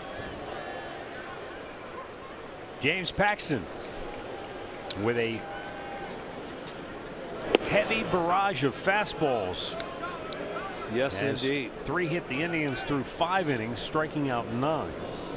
But he starts Encarnacion off with a breaking ball. Yeah, 58 fastballs. Into right field, Haniger. 1 down. Well, and he established that fastball early that first time through the lineup, and he was just mowing them down. You could see elevating the fastball, getting the swings and misses, and then he goes to the breaking ball later and started to get a few of those strikeouts, changing the eye level of those hitters. And boy, he has been tough tonight. 9 strikeouts, throwing 68% fastballs. And Michael Brantley with a line drive single into center field. And the Indians have their 4th hit of the night. 3 of the 4 hits have been singles. And we'll bring up Yan Gomes. Yeah, and Gomes has the double. And hit a bullet to center field that's short off the wall. Back in the 4th inning with 1 out.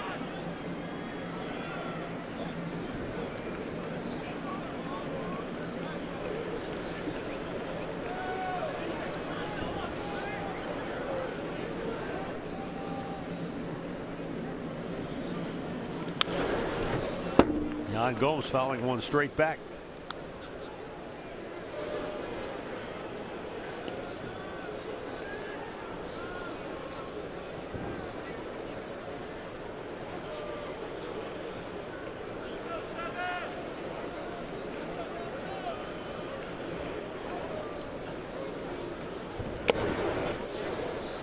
A little tardy on that 96.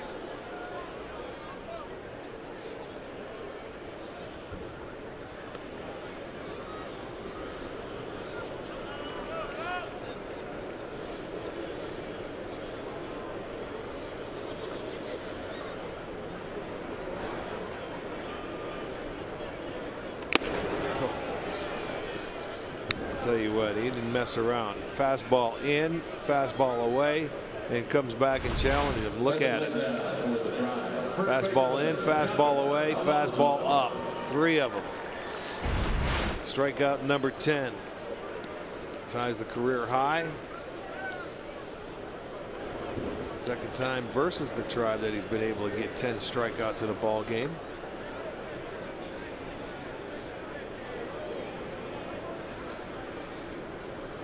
See, and then you throw that first pitch.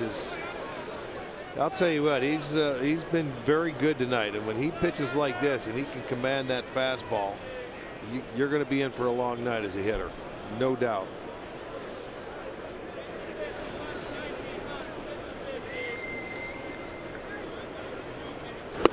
Down low.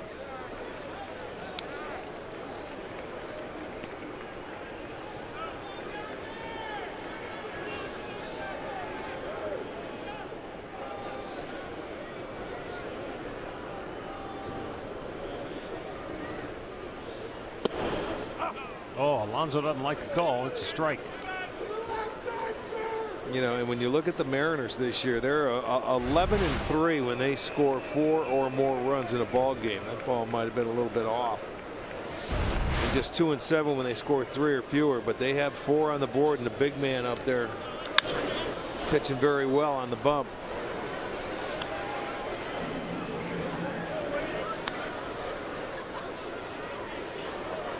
He has walked 3. Well, giving up 4 hits, 3 singles and a double.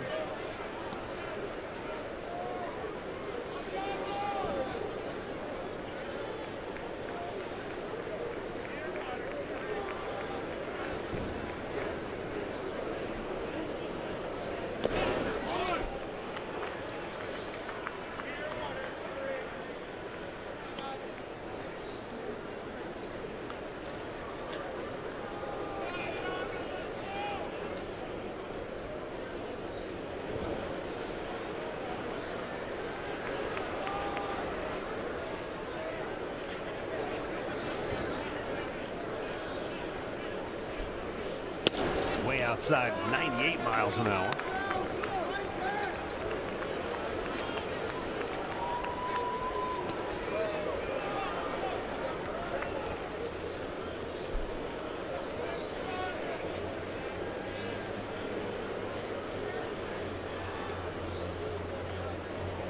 Runner goes, and the ball is fouled first base side.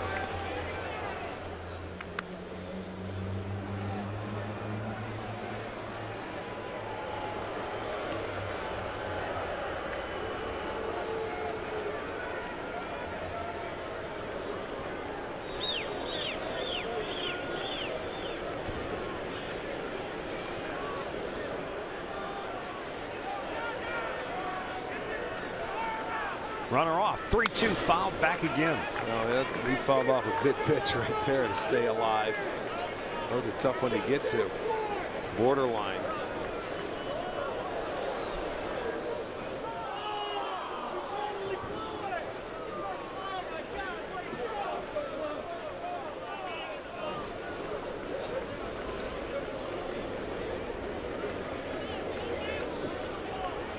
Ninth pitch of the at-bat. Runner goes, 3-2, hit high and deep to right. Back is Haniger on the track at the wall. He's out of room. It's out of here. The Indians are on the board on a 2-out, 2-run homer by Yonder Alonso here in the 6th. And that home run makes it a 4-2 ball game. For Alonso, his 6th home run of the year, and a team leading 15 runs batted in. And when you do little things, like what Yonder did there, fouling off that pitch before, you watch this. He fouled off. I mean, that was a pitch that was off outside on the plate, and then he lives for one more pitch. He gets one down into his wheelhouse. He's able to hit it out of here and get the Indians on the board with a 2-out home run. That is going to be his 6th homer of the year and his 2nd against Paxton. And that gives the Indians some life now. Yeah, it should.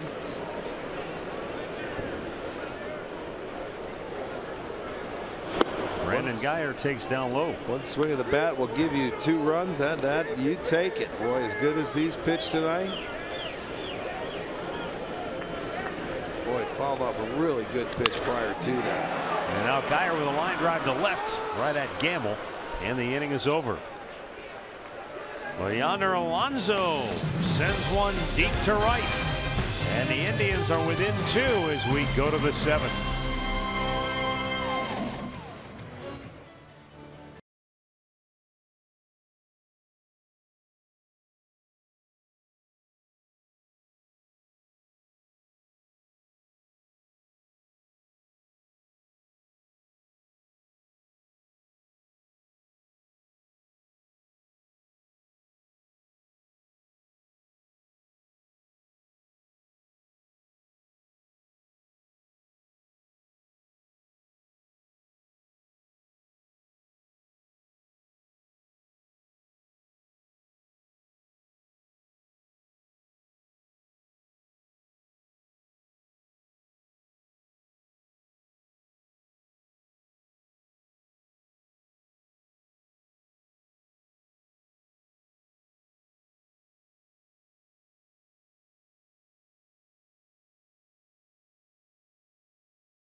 Visit buyatoyota.com.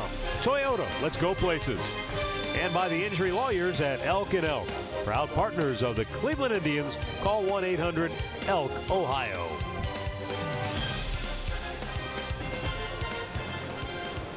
Yonder Alonso's big home run, and that guy who caught it Or at least grabbed it when it stopped rolling. And the Indians are right back in this one. Mike Clevenger back out here to pitch the 7th inning. Dan Otero ready behind him if needed. Clevenger shut out baseball in each of the last 2 innings.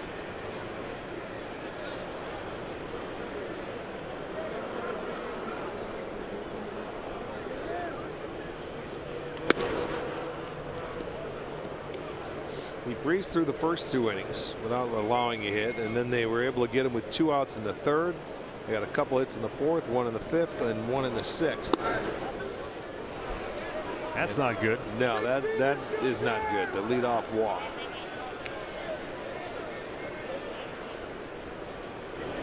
That's his first walk. Going to come out and get him. Yeah, it's his first walk. He was out there till he got somebody on base. No doubt. So Terry Francona will make the Cleveland Clinic call to the bullpen here in the 7th inning. Mike Clevenger will exit, and Dan Otero will be coming on when we come back with the Indians down 2 here in inning number 7.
To 2 as Dan Otero enters. Let's find out what's happening in Baltimore with Dylan Bundy on the hill for the O's, who pitched well against Cleveland last week. Tonight, Tampa Bay getting the better of them. C.J. Cron, his 6th homer of the year in the 1st inning. 5-0 Tampa Bay. They're in the top of the 3rd at Camden Yards. Back to Matt and Rick, fellas.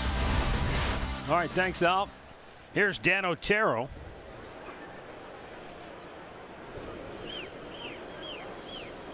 Trying to hold the fort. Keep the Indians in it here in the 7th.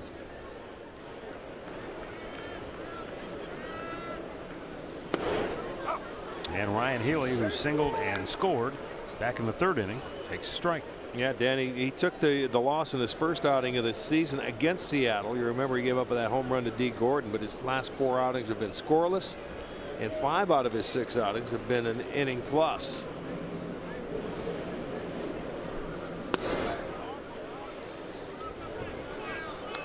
He's a ground ball guy. That's exactly what he's looking for here, to see if they can turn a double play.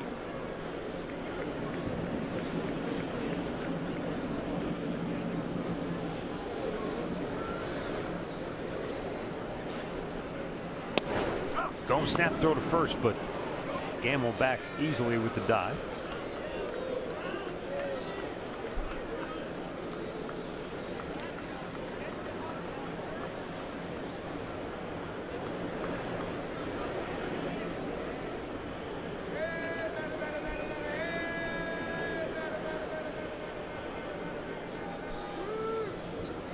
And a little bit outside.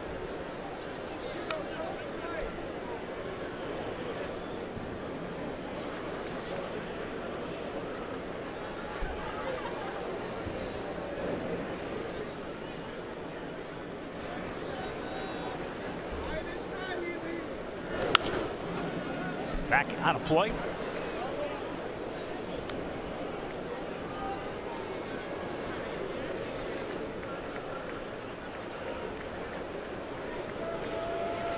Dan Otero.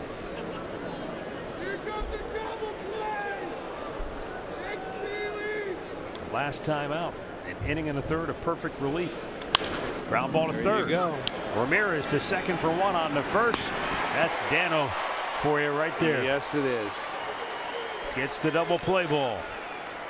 Well done. Second double play they've turned tonight, and that's what you're looking for. He gets that ground ball. A nice hop. Room service hop for Ramirez over to Kipnis, back to Alonso. 2 for 1 ball. Top of the order, D. Gordon.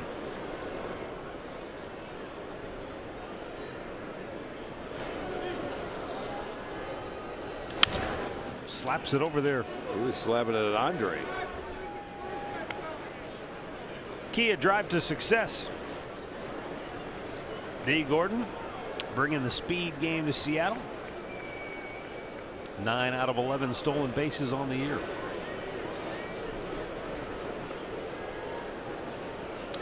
Slaps this one to short from Lindor. Unloads in a hurry to retire Gordon and the Mariners. Stretch time in Cleveland. Indians down 4-2.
This season for a 3-game series that'll all begin on Monday. You can grab a $15 district ticket presented by Pastime, Ohio, or a $10 KeyBank Kids ticket online only at Indians.com. James Paxton's night is over after 6 innings of work. He threw 70% of his pitches, 4 strikes. He allowed 2 runs on 5 hits, and he'll yield now to right-hander Nick Vincent. Yeah, Paxton 12 outs on 3 pitches or less, and 19 of 26 first pitch strikes. So he was very good. And Vincent appearing for the 12th time. 11 strikeouts in his 9 innings. Way outside, ball 1.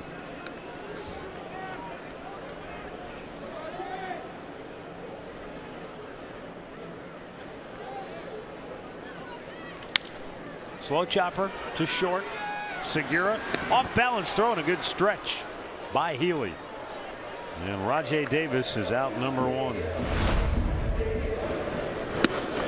Leandro Alonso had the big at bat of the night for Cleveland. He saw a lot of pitches. He didn't like that second strike, but he fouled off some tough ones. Kept kept going away, and then he fouled one off he had to handle. That's when he fouled off, and then he got the one to his liking. And that's has the Indians on the board. Give him 15 RBIs now.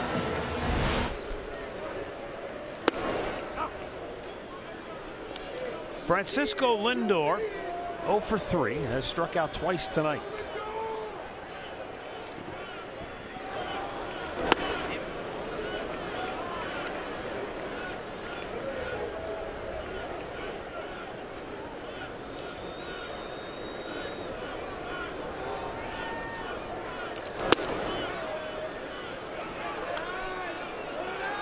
Two balls and a strike.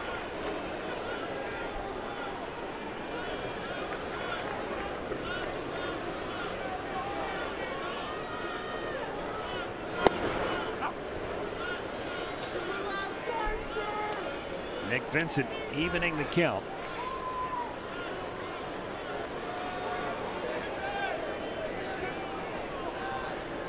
And Lindor fouls this one back out of play.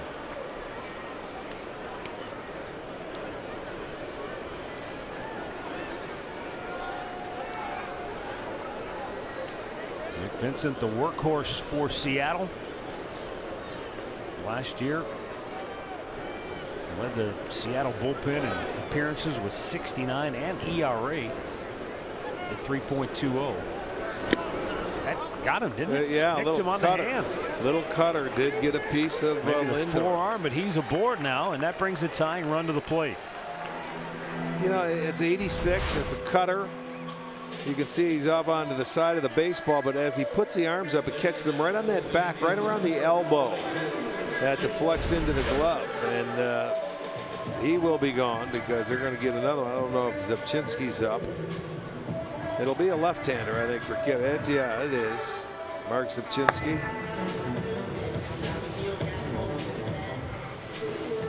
So we've got a timeout here. Nick Vincent's out after 2 batters, and the Indians have the tying run at the plate when we come back.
Diamondbacks take on the Nationals at 4 Eastern.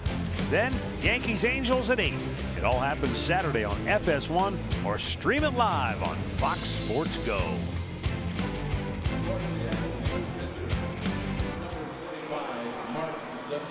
Mark Zepchinski, the former Indian left-hander, will come on to pitch with 1 on, 1 out here in the 7th inning.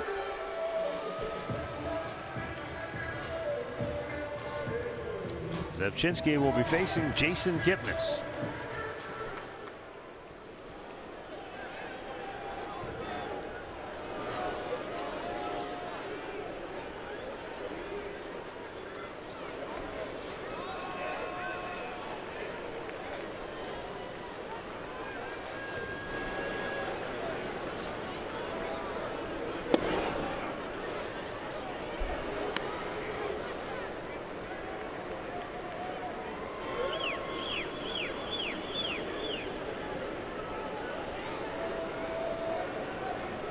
Kipnis with a single in the third, struck out in the fifth. Yes. Did he go? They appeal. He did, says third base umpire Jim Reynolds. He did. And the count is 0-2.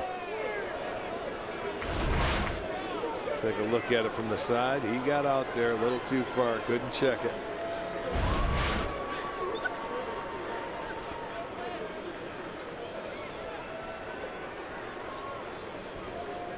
Runner goes. Kipnis checks. The ball is low, and Frankie has a stolen base.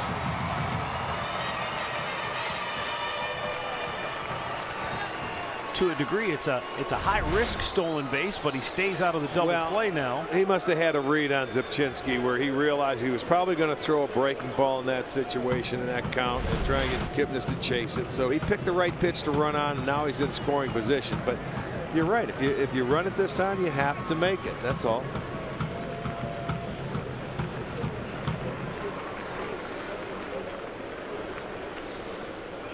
It gets away, and now Lindor's to third. You know, now how does that stolen base look? He's all the way to third with just the one out. Even though there is 2 strikes on Kipnis, he has an opportunity to get him in from third base. Yeah, that high-risk move pays off. Especially with the infield back. I mean, up the middle. And that's a backhand by Zunino. A mistake there probably on his part, seeing that ball's in the dirt. You know, sometimes they think they could pick that ball, and you go, and boy, with a man on second base, it gets away from you. He moves up 90 feet. Now he's just a ground ball or a fly ball away from scoring. Kipnis drives one deep center. Gordon racing back. It's over his head. It short hops the wall. Lindor scores, and Kipnis into second. It's a 1-run game. There you go. There's some energy right there. The stolen base, and then Kip laid off a couple of pitches, the wild pitch, and now a breaking ball too that he left up in the zone. And he smoked it, man, to center field. So Scott Servais going back to the mound, and he's got the carnival going now. It's a pitcher per hitter. Boy, it's a pretty swing by Kipnis. Yes, it was, and that ball was up in the zone. He took advantage of a hanging breaking pitch. So Kip with his 5th double. Well, the Indians have gotten into the Seattle bullpen here in the 7th inning, and they're starting to make some hay. We'll be right back.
.5% of the inherited runners a year ago, but a couple of things cost him here. Not just the pitch that he made to Kipnis, but things that led up to that. Well, right, he had him down 0-2 in a count, though. A big stolen base by Lindor, where he had a nice lead. He had a tremendous jump, and you have to make it in this situation. He steals it, then he bounces one in the dirt to let him go to third base, and then hangs a 2-strike pitch to Kip. and he turned on it and hit a bullet to center field, and it scores Lindor. So he gets his 5th double. He gets his 6th ribby. He makes it a 1-run ball game. And the Indians are knocking on that door, a chance to tie the game. And the Indians get their first hit of the night with a runner in scoring position.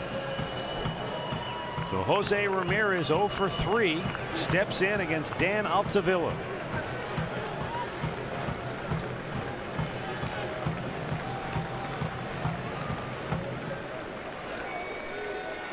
You go back. Oh, it's off the glove, and down to third goes Kipnis. The tying run is now 90 feet away on a pass ball, or at least it looked like a pass ball. Wow. Let's see what the official score Let's see how says. high this was. This was a high fastball on first pitch. You're not even thinking. Look at, he's sitting down there. Well, they scored a wild pitch, but I mean, that's right in the glove, even though it's off target.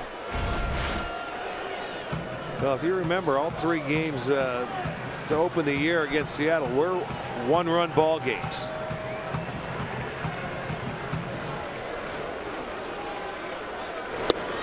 Down and in, but did he chase after it? No, says third base on Jim Reynolds.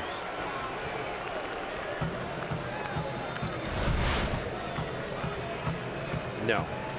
No. Yeah, they lost 2-1 on opening day. They came back to win one 6-5 and lost the rubber game 5-4.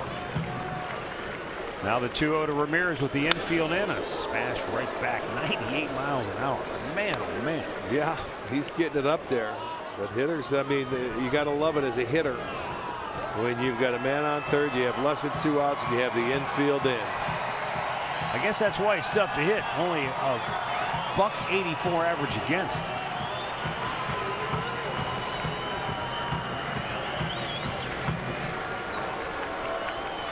Up high.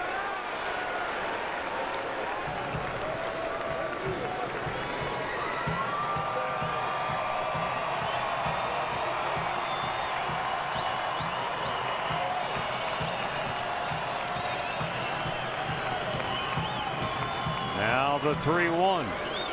Swung on and missed. Boy, Ramirez got a breaking ball, and he was swinging for the downs. Yeah, he came back with a slider, you know, at 86 after throwing 97 or 98. And that one just, it's almost like it backed up and went the other way.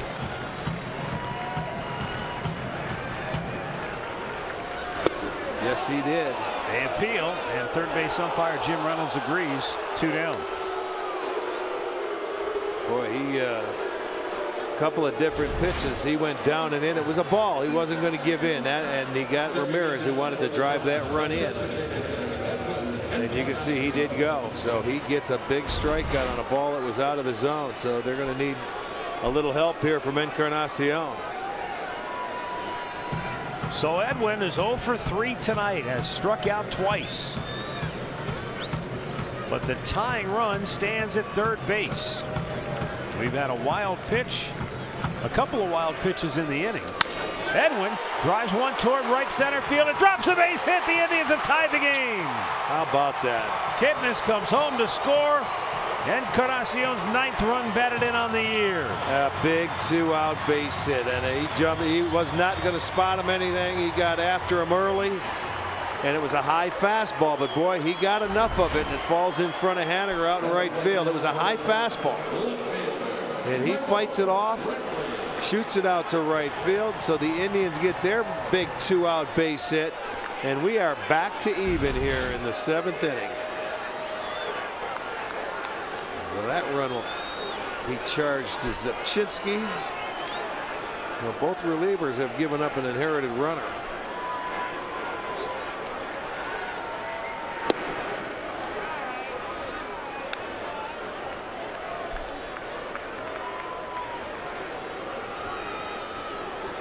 Now Michael Brantley, who singled and scored in the 6th.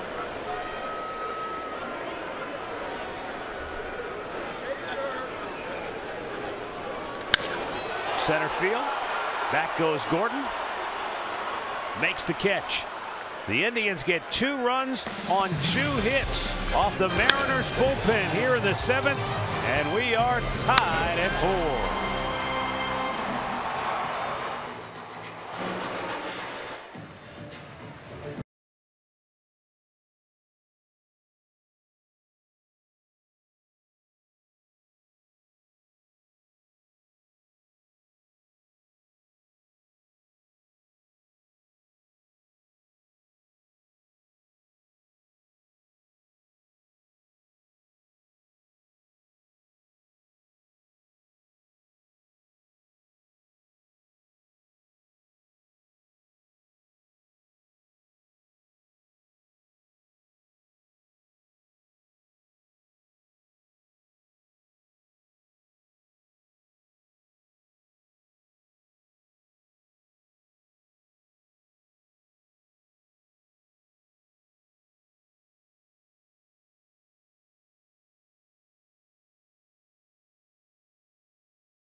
up thanks to Edwin's RBI single in the last inning. Welcome back to center field.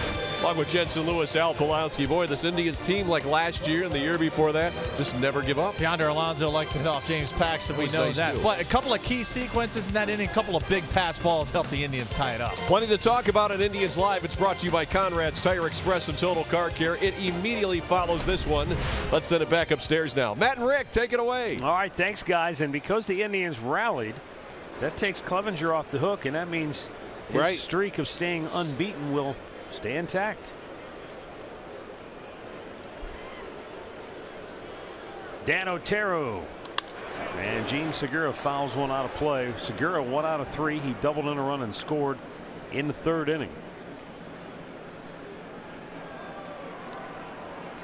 It's one of those games, Rick, and we see these from time to time. It's like a tale of two halves in football. The Mariners dominated early, but the Indians have grabbed some momentum, and they're trying to hold on to it now as we go into the late innings. And Segura grounds out 1 down. This turns out to be a huge play of the game. Boy, Robinson Cano looked like initially the ruling on the field was a home run. But after further review, it was shown that the ball did not clear the yellow line. It hit right on the top of that fence and bounced back. So instead of a homer, he went back to second base with 2 outs. Cleve gets a strikeout of Nelson Cruz, and it's kept him off the board. Yeah, that was actually the turning point. No question about it. I thought it was a home run. They ended up, it was a crew chief challenge, and Otero does his job. He gets out of it, and in comes the bullpen now for the Indians. Now the new guy, Jeff Beliveau, will make his Indians debut when we come back.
And the Mariners batting here in the 8th inning with 1 out.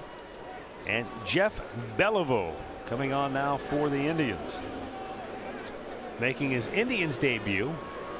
He does have a career of 77 appearances in the big leagues with Tampa Bay and Toronto. Called up today with Andrew Miller going on the DL to give the Indians that second left-hander.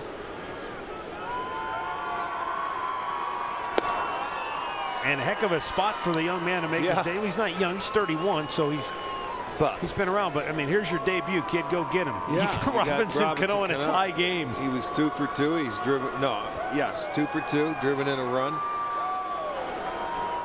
But he's probably on for this one hitter and one hitter only. Cano bounces it to first, foul. Signed as a minor league free agent in the offseason. Pitched in 19 games with Toronto last year and really had a rough go of it. In 15 innings, he allowed 14 runs on 17 hits. Now, you will want to look for the bright side. He did have 17 strikeouts. Now the 0-2.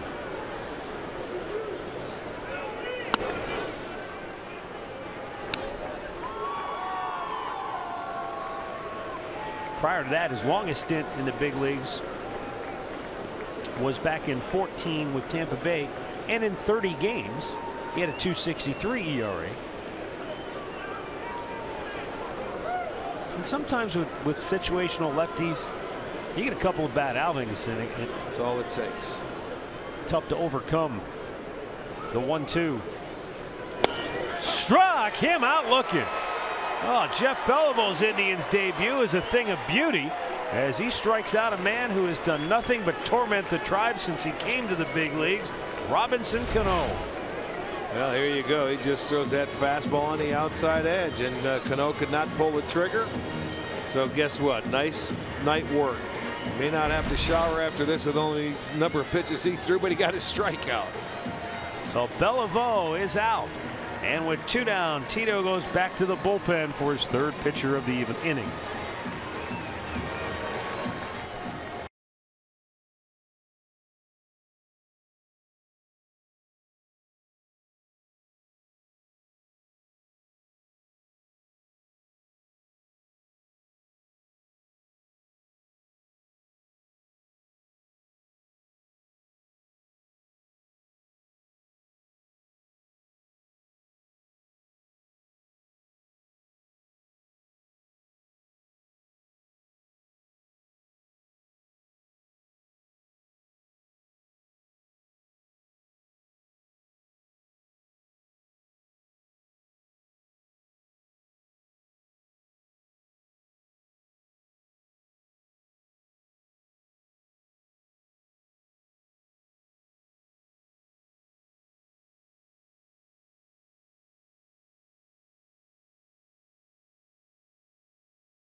Nelson Cruz.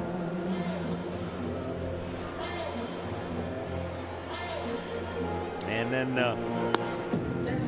even if Cruz reaches, he'll be staying in the game. Nobody else up currently in the Tribe pen. You get the left-handed hitting Kyle Seager on deck, but for Goody, this is big to get Cruz and get out of the inning, keep that momentum on the Indians side. Dan Otero, after getting the double play ball and a ground out to get out of the 7th, retired Gene Segura here in the 8th. Then Jeff Beliveau made his Indians debut, struck out Robinson Cano, and now Goody.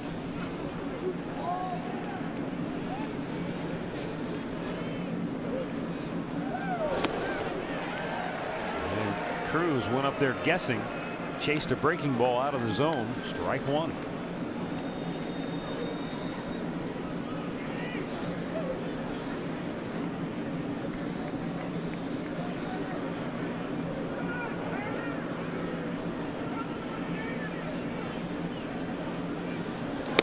Good fastball, paints the outside corner. It's 0-2. Well, he's been swinging at that slider away. He did it in his last at bat, and then he gets a fastball, although it was on the outside part of the plate, but he took the fastball.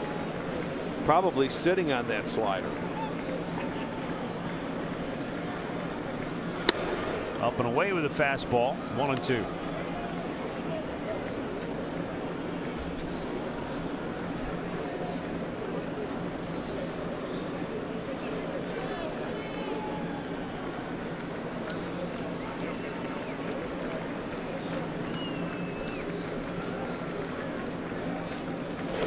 Bounced it in front of the plate. Now we're back to even. 2 balls, 2 strikes.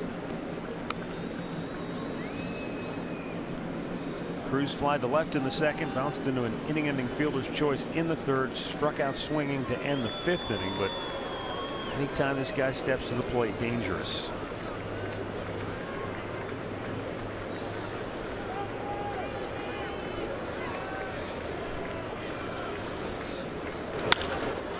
To left. Back is Brantley on the track at the wall, and he couldn't get to it. And Cruz goes into second base with a 2-out double. At least it stayed in the park. Brantley thought maybe he had a chance going up against the wall. It's hard to tell how close he got to it at first glance. Let's see. No, it's a little too high off that auxiliary scoreboard out there. Yeah, he missed by a foot or 2 above him. But you're right, that ball stays in the ballpark. It is a 2-out double. Cruz got looked like it was a breaking ball that he was able to hit. It stays in, but it'll give pinch running at second base is Ichiro for Nelson Cruz.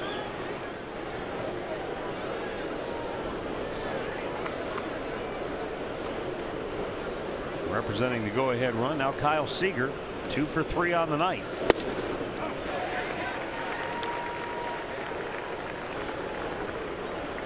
Seager was just 5 for his last 39 over his previous 10 games coming in, but he singled in the 4th, scored the Mariners' last run of this game.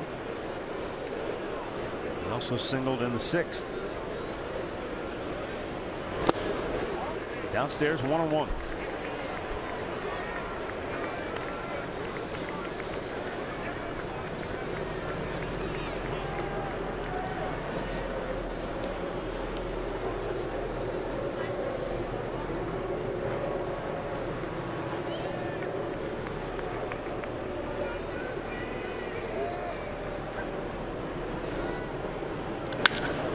Ball's hammered deep left center field, and off the top of the wall, the Mariners take the lead.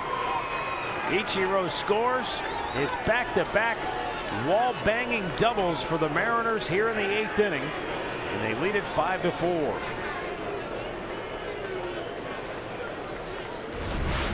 He throws the fastball, and boy, Seager stayed right on that, driving it to left field. That ball almost got out.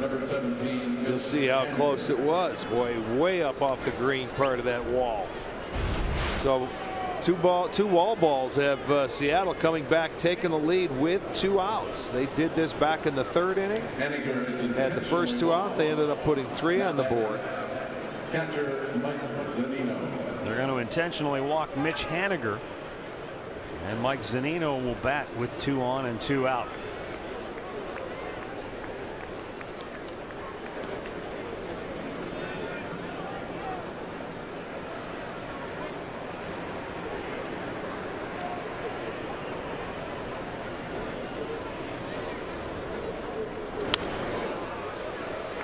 Breaking ball and a foul back. The Indians came into this game having allowed a Major League Baseball low 66 runs.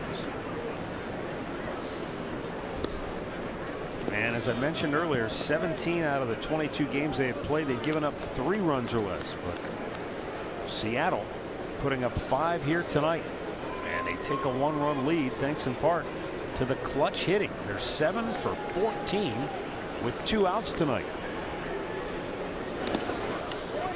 And 4 of their 5 runs have touched home plate after there were 2 outs. Yes, indeed.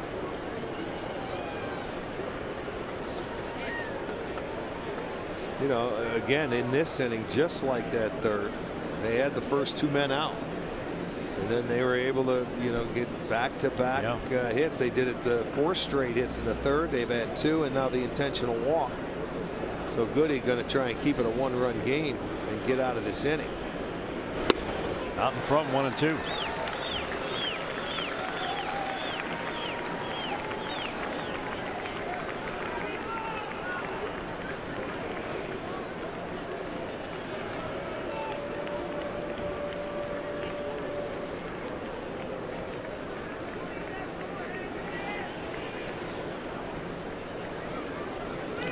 Popped him up with the breaking ball. Lindor calling for it. And that'll end the inning. We'll go to the bottom of the 8th with Seattle now in front. They double their pleasure here in the 8th. 5-4 Mariners.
Your 4 dealers.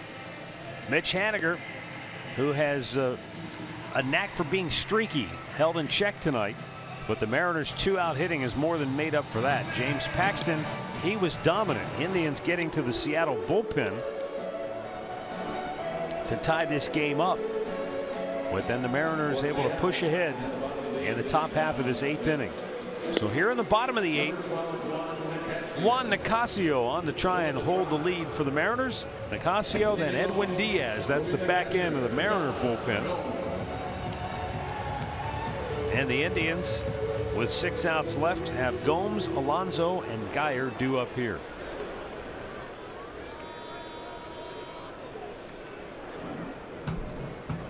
Nicasio already has 9 holds this year. That's most in the majors. Yeah, by far. 2 other players have 7.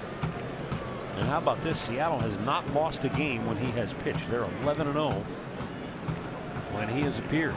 Well, they're going to have to try and mount a comeback here now, just down 1.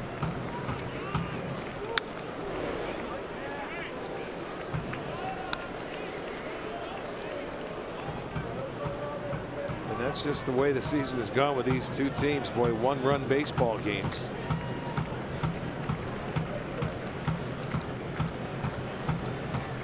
Seattle 5-2, and they were one of the best at it last year in baseball when it comes to 1-run games.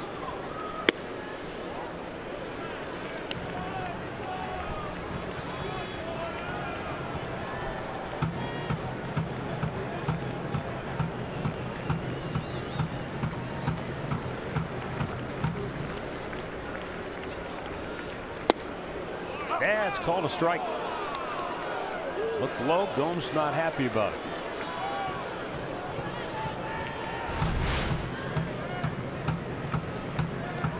Well, they picked it up at the end. It was close. It was close, but it might have been down. But it's not the 3rd one, so you still have life.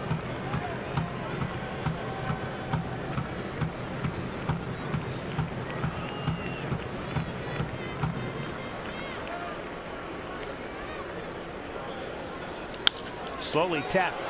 Seager, the 3rd baseman, unloads, and a good stretch. They get Gomes 1 down. Yonder Alonso against James Paxton has had a moderate degree of success, I think you'd say. A grand slam. And then today, second time he faced him, a base hit, and then this parting shot, a 2-run homer in the 6th. Yeah, that's not an easy at bat going up against that lefty.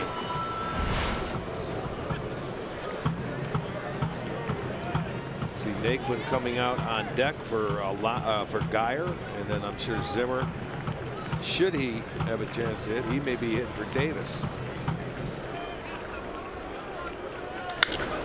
There's a high fly ball to left. Long run back for Gamble, but he's there. And there are 2 down.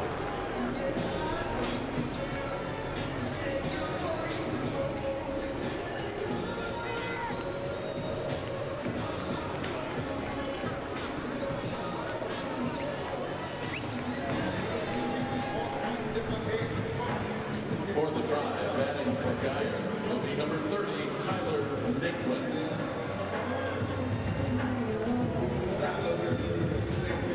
Going to get a pinch hitter as Tyler Naquin bats for Brandon Geyer.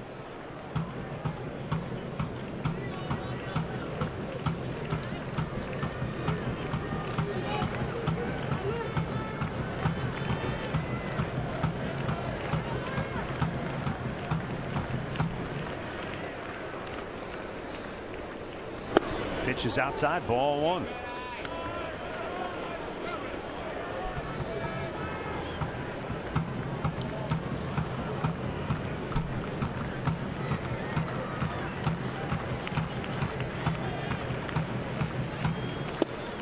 That's called a strike, but it was in the same spot as the first pitch.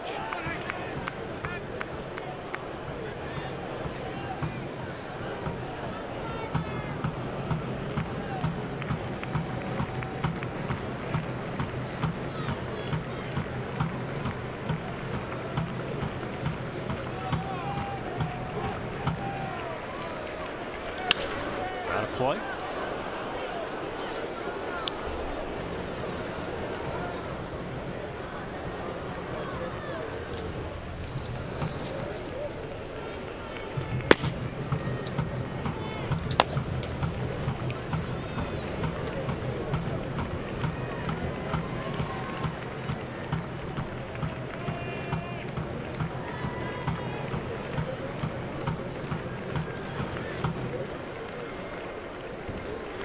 Here's the 1-2. Naquin down swinging. Juan Nicasio sets him down 1-2-3. And we'll go to the ninth. 5-4 Mariners.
Authority of the Cleveland Indians and may not be reproduced or retransmitted in any form. And the accounts and descriptions of this game may not be disseminated without the express written consent of the Cleveland Indians.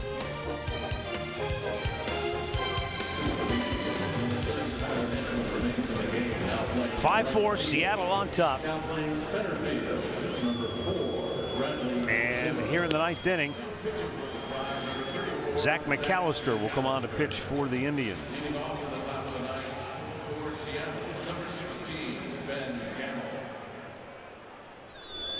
Both bullpens have been used extensively here tonight. Bradley Zimmer in the game in center field. Tyler Naquin is in right. Seattle's bullpen responsible for allowing 2 runs in the 7th inning as the Indians came back to tie it. And then the Tribes pen allowing a run in the 8th. And Seattle went back in front, 1 down. This is our Pat O'Brien Chevrolet play of the game. Nick Goody had come on. Nelson Cruz almost hit one out of here, but it was off the wall. Brantley almost made a heck of a play. And then the next man up, Kyle Seager. This is all with 2 outs, mind you. Smashed one high and deep, and that put the Mariners in front. Yep. They were striking with 2 outs. That's the difference. They did a lot of their damage there. The Indians scored their 1 run with 2 outs. And then Alonso had the 2-run home run, so a lot of 2-out scoring here in this ball game tonight.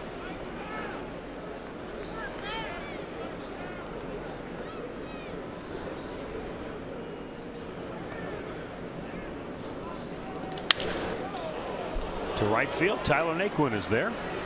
2 gone.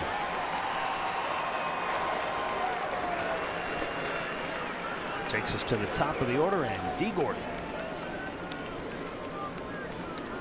Edwin Diaz awaits the Indians in the 9th inning. The Mariners closer. The Indians, most notably Zach McAllister, can hold them to a 5-4 game. Diaz has struck out close to 50% of the batters he's faced, so no small task in the bottom of the 9th. First things first, though, Gordon takes a strike. He tripled in a run and scored in the 3rd. And that was part of Seattle's barrage of hits against Mike Clevenger. They had 4 straight 2-out hits. Kipnis with a great backhanded pick. Beautiful. And he'll throw him out. The fleet-footed D. Gordon can't outrun the leather of Jason Kipnis. And the Mariners go 1-2-3. We go to the bottom of the 9th, 5-4 Seattle.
It was Francisco Lindor who was hit by a pitch, then stole second, went to 3rd on a wild pitch, came home on this ringing double by Jason Kipnis, who then went to 3rd on a wild pitch, and he came home on a 2-out RBI single by Edwin Encarnacion. Yeah, nice base hit, big base hit there, but they're going to have to rally now against a tough closer here.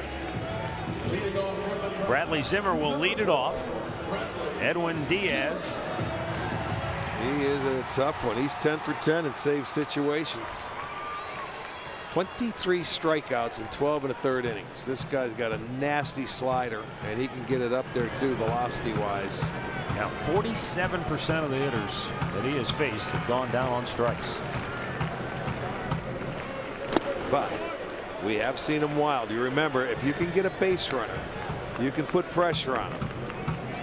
We saw it in Seattle, maybe a possible stolen baser situation. He had a balk in that game. So you want to get him out of that stretch if you can, that first guy. Anything can happen.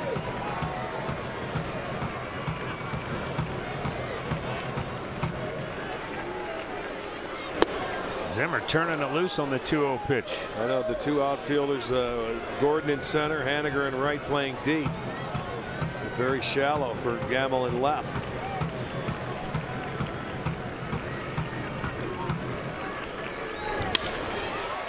Down the left side, but slicing out of play.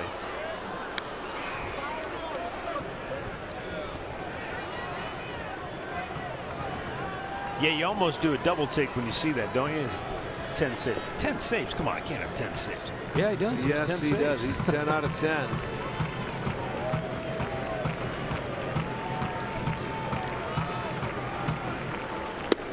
Oh, man, that was not a strike. But Bradley Zimmer is rung up by Mike DeMuro. Bad enough when a guy's throwing 98, but when he's throwing it below the kneecaps, that's impossible to hit. Well, take a look at it. You see where the target is, and that's bad. That's a bad break right there. Should have been a full count. That's definitely out of the strike zone. And of all times, that's your leadoff hitter. You have a chance to get him on. Yeah, this guy doesn't need help. Diaz a little bit of a different animal too, in that less than a week ago, in fact it was only 5 days ago, his 8th save of the year, he made 40 pitches in an inning and a third in a game down in Texas. That's a, I mean, we've seen Andrew Miller have innings where he can drive his pitch count up, but 40 pitches, yeah, right, for a closer, for anybody, let alone a closer. There you go. There's 3.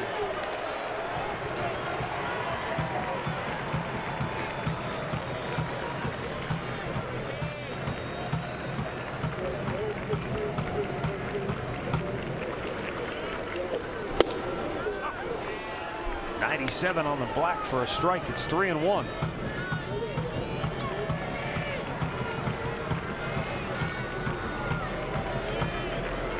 And that's ball 4. So the Indians have the tying run aboard with 1 out here in the bottom of the 9th.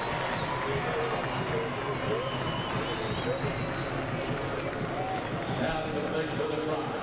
Second baseman, Jason Kipnis. Now, guy that throws this hard gets it to the plate in a, obviously a little quicker, so it's tougher for Frankie maybe to get a jump. I want to see. No, because we had Davis that stole a base off him in Seattle and it put pressure on him. Let's see his move, and let's see. That's a high leg kick.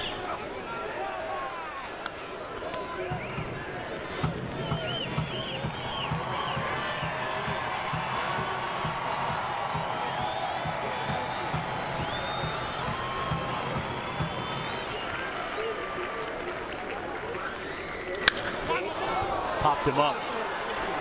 Playable. The shortstop Segura gets out of the way, and Gamble somehow caught it. Holy mackerel.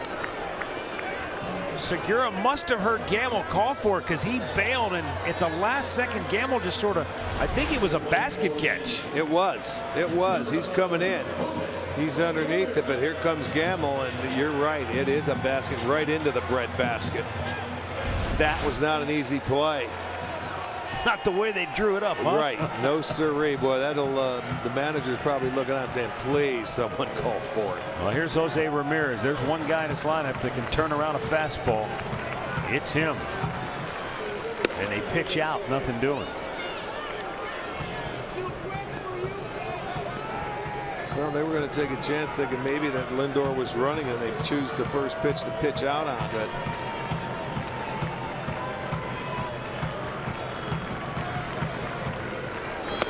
That's outside, and he didn't throw the fastball. Ramirez, a team leading 7 home runs.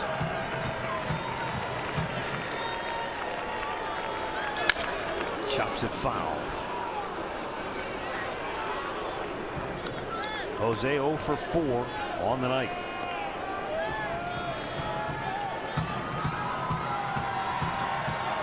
He is 0 for 16 against Seattle pitching on the year. Good time to get that first knock.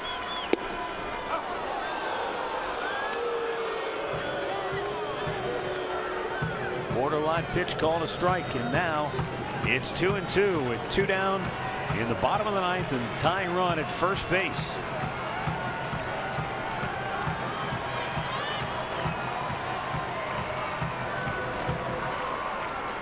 Up and away, full count.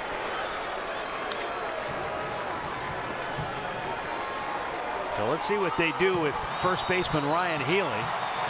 They want him to hold Lindor. If he's going to back up, he's going to. No, he's got to hold him here. You can't let him get that running lead. They're going to call timeout here, Cano.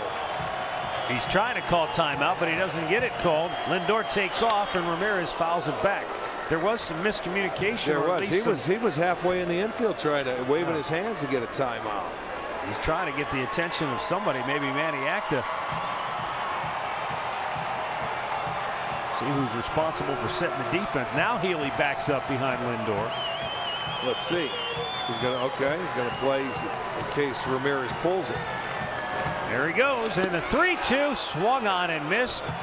Diaz strikes him out to end the game.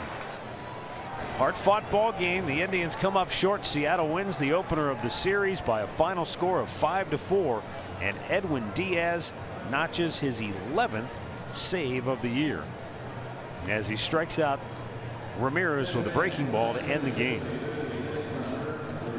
So the Indians got down early 4-0.